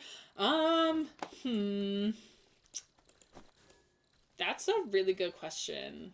Probably probably Lily, probably Lily Leaner. Lily Leaner, for anybody who is watching this who doesn't know, because obviously anybody who watches this who is not D&D superstar wouldn't know. Lily Leaner is a halfling rogue. And I have a bias for rogues. I really like rogues. So, um, I think sneak attack is a really great, um, ability, and I just also like how mischievous rogues are. So Lily Leaner, the halfling rogue, is definitely my favorite character that's in our D&D game. What about you? Who is your favorite character? You love warlocks? Yeah, I've never played a warlock. You know, I've talked about this with you before, but magic users aren't my forte. My next character might be a cleric, so I'm a little nervous about that if slash when that ever happens. Just because I've never played a cleric before, so I'm a little nervous about that. Flemeth, your favorite character is Flemeth. Yeah, I'm not surprised by that. She is, your main girl after all. But yeah, I'm a little nervous, about potentially playing a cleric. I want to do well if I ever get the chance to play her. It's the character that I'm making for fun that you saw on my D&D Beyond account. Gwendolyn. She is a cleric of the nature domain. So fingers crossed that if I ever get the guiding bolt is key. Yeah. Yeah, that's fair. Um her whole deal is that like because she's a nature domain, she particularly cares for the animals and creatures that other people don't really like or like find gross or weird, like raccoons, spiders, rats, mice, snakes, creatures that other people generally consider to be like pests. Those are the creatures that she wants to care for and protect. So that's what her whole deal is. So right, what do I need for this? Oh, Right. Duh. I preemptively left the fields. We gotta go back to the fields. My apologies. We gotta go get another pumpkin jack to get his bones. I really hope, like, we just passed the bandit camp, and the bandit leader, way back when we were talking to him during the Ox mission, he, you know, talked about how he wants to be a dancer. I really hope that, like, no, don't go near him, don't go near him, no, no, no, no, no, no, no, no, I don't, girl, get away! Ugh. Oh my gosh, why is he still chasing us? I just want this bone! Okay. I really hope that the bandit leader, comes back and we get to see him, like, as a dancer, in some other location. Because I just think that'd be really funny. And really a nice, sweet ending for him. You like the dynamic duo, Nersha and Spike. I really like Nersha and Spike as well. I do love my half-orc characters. I am missing Delilah, who is my half-orc character in my Sunday games. Obviously half-orc barbarian, you know, just your classic. I do miss her. I miss playing her. But it was a really nice ending for her. So I'm not, you know, upset at the way it ended. And I have, you know, those memories. So to the swamp to get the dragon and get his tooth. And then we have to go to the sick house to collect the death certificate of the husband from the leech. Snacrifice. That's a really funny name. There you go. Ugh. It places it here. And now we use our shears to cut out a tooth, which is really gnarly. Cutting out someone's tooth like that, like, I don't want to think too much about the details of that. Like, that's, ow.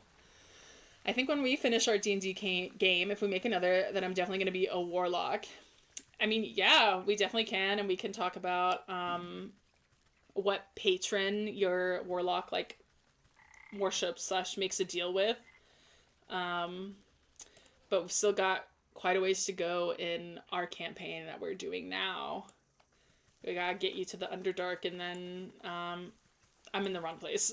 Oh wait, no I'm not. I need the death certificate. We gotta get you to the Underdark, and then who knows what will happen in the Underdark, you know? Who knows what I have up my sleeve. The shadowy doctor prowls amongst the cots, eyeing the weakest patients with a dark hunger. She snaps a quivering tentacle at you as you approach. Not a step closer. Who knows what sort of disgusting maladies you might be carrying. Yes, I'm a pox-ridden wretch. I know, but I need a death certificate from you. Who knows if we even passed the tournament? Yes, so currently D&D Superstar is in the midst of a tournament to try to gain access to an entrance of the Underdark. And I think you'll be able to do it. I think you and your team will be able to surpass the tournament. Specifically of the short bearded man we spoke about. His wife is in no condition to roll her chair through the swamp, so she asked me to collect it for her. I don't simply give out death certificates to anyone claiming to be someone's aunt, grandmother, or friend. This is a legitimate operation. She turns her back to you and rummages through a nearby medicinal closet. Now, where has that serum got to? Don't tell me we're already out. I forgot we have to do a favor for the leech before she gives us the death certificate. What's the matter? Out of stock? It's a shame you don't have the time to go out yourself. She tenses at your continued presence. What are you getting at? Medicine for that death certificate. I think that's a fair trade, don't you? You would barter when people's lives are on the line. Fine, you'll have your paperwork, you filthy degenerate. Clearly too angry to speak with you, she shoves a list of required medicinal supplies into your hands. Okay, we already have this.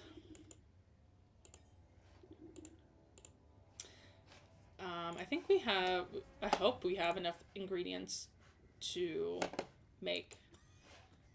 Yep, we do.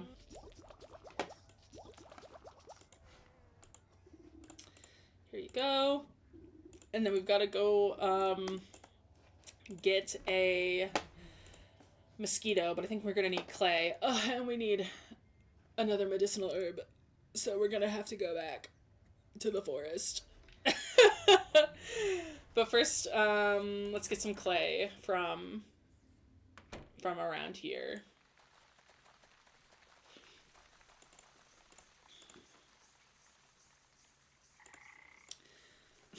I love that these guys are just like now just permanently dancing around this orb. It's so funny.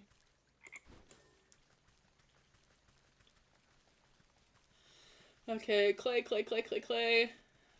I know, you all hate me. You all hate me because I'm thriving.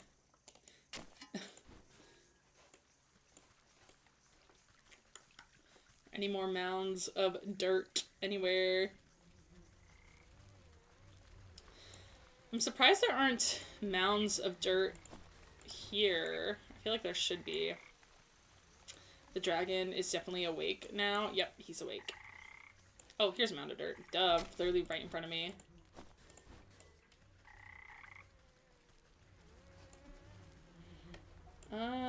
Okay. Now we're gonna have to go back to not the fields, the forest to get some medicinal herb so that we can make the thing that kills the mosquitoes. It doesn't kill them, it knocks them out. And then we kill them with our hatchets. Grabbing some more clay because I literally always need more clay. I never have enough clay.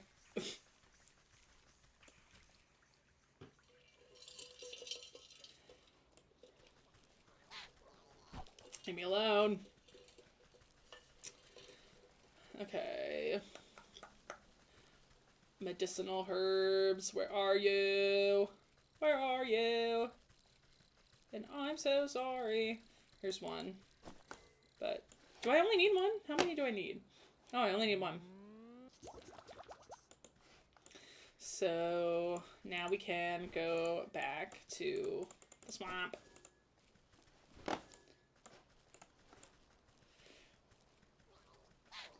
Yes. Oh no, he actually hit me. I wasn't fast enough. Afflict. So, another powerful cleric spell is afflict wounds. There's an L. It's Affilct, I think is how you spell afflict. I'm not very good at spelling out loud. I'm better at spelling down on paper.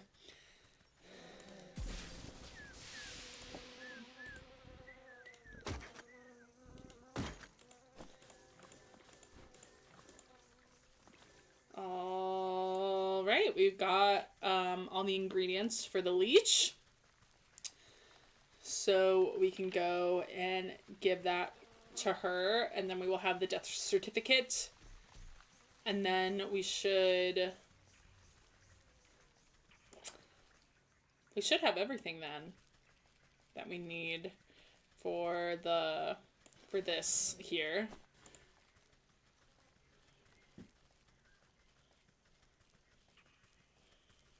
Run, run, run away, baby.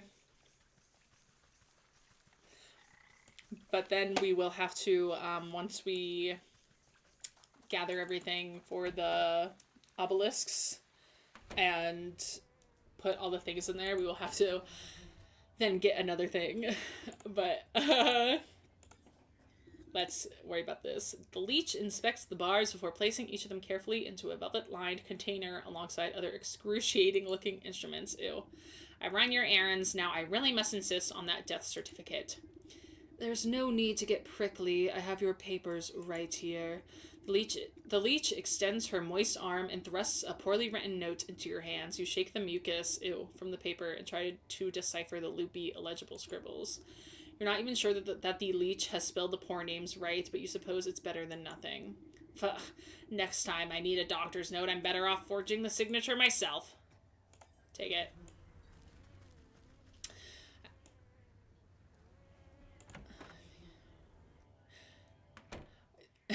Shadowheart is pretty cool. I do like her as a Baldur's Gate companion. Um, but I think I like Karlach better, like, personality wise. Not that I think Shadowheart has like a bad personality. I think Karlach's just a lot of fun to interact with and like be around. Leave me alone. I'm doing things. Yes, take it.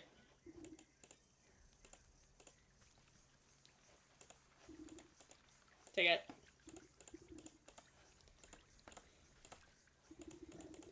Yup.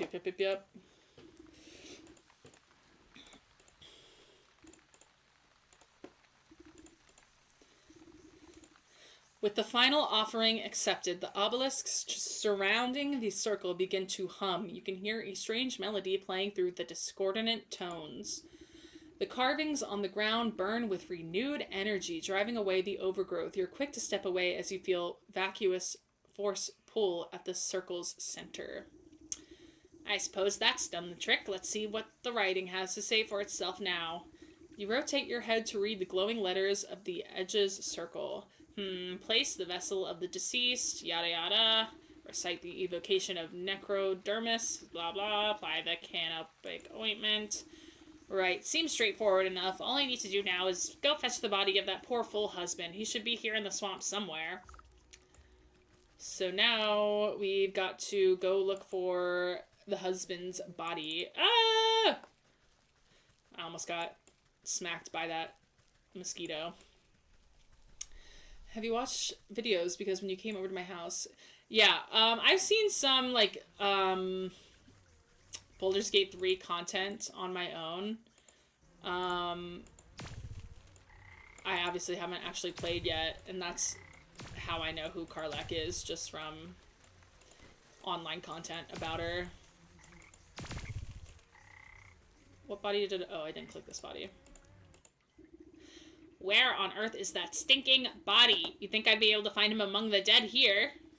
You watch a particularly bloated fly land on a rotting hand poking out of the muck. Its disgusting proboscis probes at the withered flesh. Two globular red eyes slowly unglue themselves and swivel to boggle at the insect. A huge slime-covered tongue lashes out and pulls the hapless fly into a gaping, toothless maw along with most of the sunken corpse. Well, I suppose that explains where my misplaced man went. Hello, frog. Can it be? Has a lovely young morsel wandered its way into my palace? You call this filthy bog a palace? He throws his head back, shaking the swamp with burbling laughter. Smaller frogs and newts scurry out of the way to avoid being crushed by his enormous bulk. Har, har, har, wouldn't you? This place is a veritable bounty of insects, and my subjects have such healthy appetites, so they will all grow big and strong. I'd eat you too, but that head of yours looks much too hard. I'd prefer my food to be nice and tender. Look, you wouldn't perchance have seen an old man pass through here, have you? About yay high, full beard, deadish. The frog taps his fingers against a log, grinning an impossibly large grin. Oh yes, I do believe I've seen the chap. He had such a delectable aroma and fall off the bone ribs. But I'm sorry to say that once something goes down the hatch, it never sees the light of day again. We'll see about that. I'm sure I can come up with some just desserts for you. The frog rolls his eyes around and around as if daring you to try something. Okay, we have to make some digestive tablets, which we probably don't have the ingredients for at this very moment. Nope. So we have to get some Eye of Newts. Oh, thankfully we can make a bait stick, but we can only make one. When are you planning to stream Baldur's Gate? I do not know yet. I do not know when I will be streaming Baldur's Gate yet. Okay, hopefully there's a newt in here. Come here. That's for you. No, come back. Nice.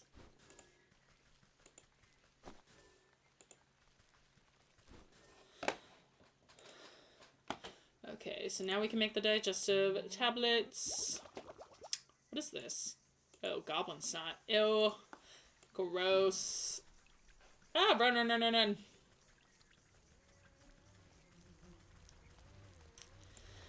And now we give it to him. Oh. Uh-oh. Oh, okay, okay. I was like, can we not pick it back up? We have to actually click on him, not just toss them at him. The frog rolls... Okay, yeah. Give him the digestive tablets. You wrap a juicy-looking rub around the medicinal tablets and offer it up to the Frog King. Your Majesty, I really must find the whereabouts of that gentleman. Perhaps this small tribute will persuade you to loosen your tongue? The frog gulps down the tantalizing meal without a thought. Oh, delectable gift. Thank you, my pretty. Now, I already told you where. His nostrils flare for a moment, then he sneezes, sending specks of wet mucus flying. Gross. The frog's throat suddenly expands, filling with gas. The belch that erupts from its lips resonates so loudly that the entire swamp ceases its buzzing. You avert your eyes, but the noise and smell of the frog's explosive eruption almost knocks you off your feet. Great Glinda's ghost, what a stench! The frog wobbles on its legs, looking thoroughly emptied. He teeters before rolling his huge body back into the swamp with a thunderous splash. I feel kind of bad for the frog. He didn't ask for this. I mean, yes, he ate a dead body, but, like, that dead body was discarded into the swamp. Like, how was he to know that he shouldn't do that? You spot the slippery body of the husband floating into the bog water. Luckily, he seems to be missing some bits and pieces, so he should fold up quite nicely. Ew. What is your favorite part of Baldur's Gate 3 that you've seen? I don't know if I've seen my favorite part yet. You know what I mean? Like, I feel like I haven't seen enough. Like, I've definitely seen stuff, but I feel like I haven't seen enough to dictate what my favorite part is. The Circle of Power is ready and waiting for its necromantic purpose. Here you go. With considerable effort, you unfold the husband's decaying body from your satchel and slap it down into the middle of the circle. Invisible shackles wrap around the corpse's limbs and pull its spread eagle against the ground. Strange mist rises from the obelisk, casting everything in a sickening green light. Slowly but surely, the corpse begins to levitate off the ground. It rotates to face each obelisk one by one. Oh, get on with it. I haven't got all day. You give the rotting head a good kick as it passes by you. With a gasp of stale air, the body drops to the ground. Suddenly, it bolts upright. Gah. Well, hello there. I'm... You caused me a lot of trouble, you know that? The reanimated corpse claws at his throat. Oh, sorry. Wait a moment. Near your feet, you see a disembodied tongue flopping about on the ground like a worm. You scoop it up and quickly toss it into the man's gaping mouth. Black! Though he moves his jaw, his lurching voice seems to emanate from someplace beyond. Murderer! What? I am not. You were quite dead when I found you. No, Leech murdered me. He clutches at his hollow chest as if to feel his beating heart. Gave me plague, drained my blood. Leech murdered others. He swings a limp arm towards the body-filled bog. I knew there was some awful stink about that sick house. What sort of doctor infects her own patients? Check her office. Find proof. Don't you worry. I'll make sure that parasite gets what's coming to her. But you should head back home. Your wife is worried half to death about you. He turns and looks longingly over his shoulder. You can hear his vertebrae popping. Yes, late. As he shambles into the choking mist, he gives you a crooked nod of thanks.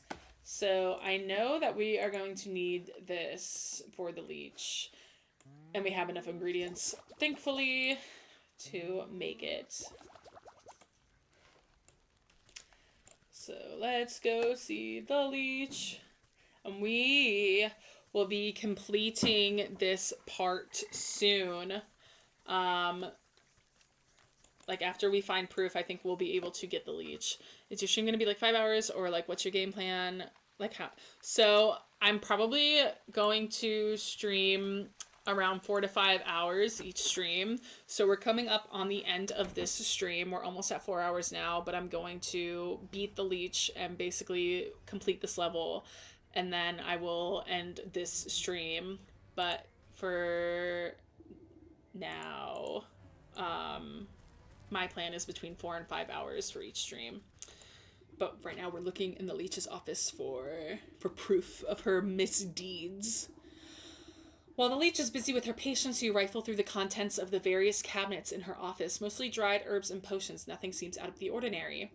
That is, until you notice a suspicious-looking bookcase set against the wall. The books are all fake, just chopped down spines glued to a solid plank. Your fingers race across the medical titles and quickly find a loose volume. With a click of a switch, the whole bookcase swings open to reveal a secret compartment. Your heart jumps at the sight. Racks upon racks of bottled blood are arranged like fine wines. Each vessel meticulously catalogs the name, description, and age of its source. It looks like that thirsty slug's been sapping the living for years. On a nearby table, you spy a decanter half filled with ruby red liquid. You wonder whose blood it contains. A dash of salt would remind that slimy worm that there's worse things out there than bloodsuckers. So now, we basically poison her wine. Her wine, which is really just blood. You sprinkle a generous amount of embalming salts collected from the graves of the leech's victim into the decanter. As the salt dissolves into the bloody cocktail, you hear the telltale squelching of the good doctor's approach. What are you doing here? Can't you see this is my private office?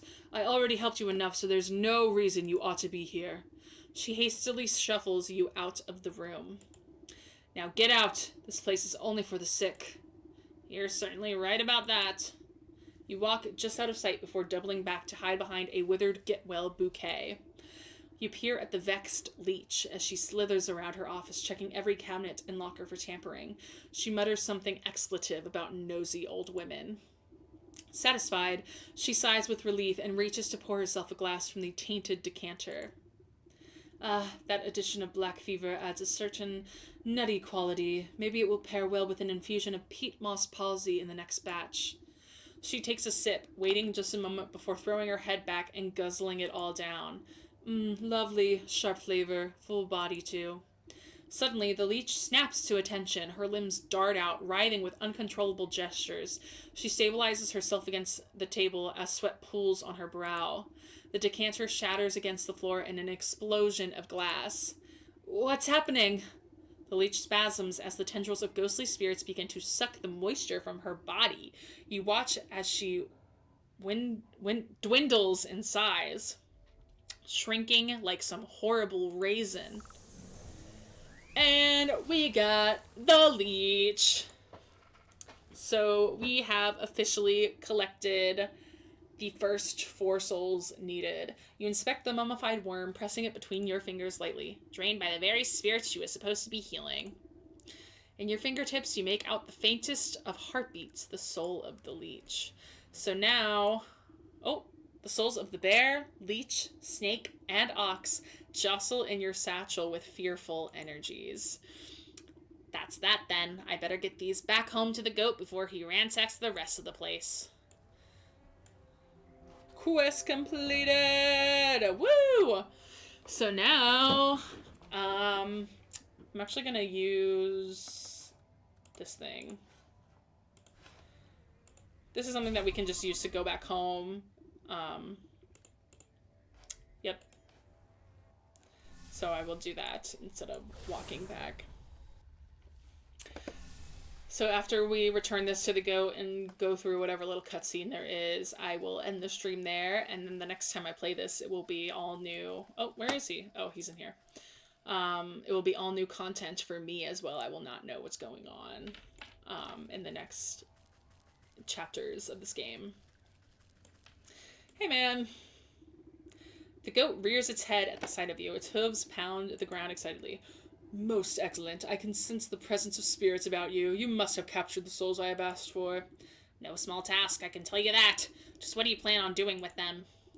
Oh, this and that. Nothing you must concern yourself with.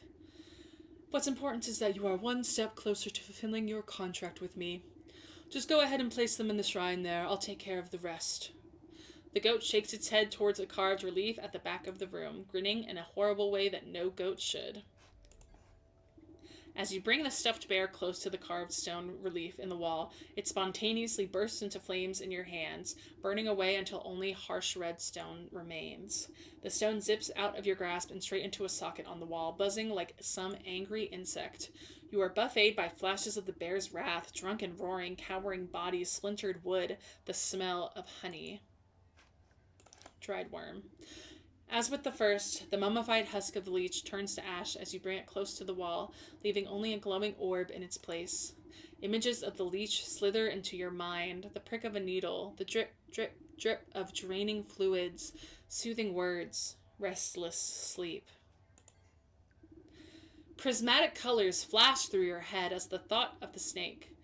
Secrets lapped up by a forked tongue, whispers beneath the sound of festivities. The ox brings with him the overbearing heat of a midday sun, the salty tang of sweat in the soil, suffering, sacrifice, solitude. Okay.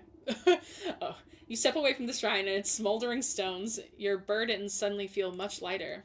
Beside you, the sleeping maiden stirs in her slumber, but does not wake. Now then, you've had a very long day. Why don't you get some rest? Tomorrow we shall pick up bright and early. Yes, I am quite tired. And we've completed the second chapter of Wytchwood. When are you planning on streaming again? Possibly tomorrow. I don't know. I will let you know. I will obviously message you personally, and I also do have a Twitter. Be My Val updates is what it is. That sends out tweets being like, I'm going live. This. I have an Instagram. It's called B_my_Valentine because Be My Valentine was taken, so it's Valentine. And I will get the message out there when I am planning on streaming next. But thank you for joining me this evening. I hope you enjoyed the stream, and I look forward to streaming again, playing this again. I'm interested in seeing where this game goes, how much will be revealed about the Sleeping Maiden. And yeah, bye. See you soon.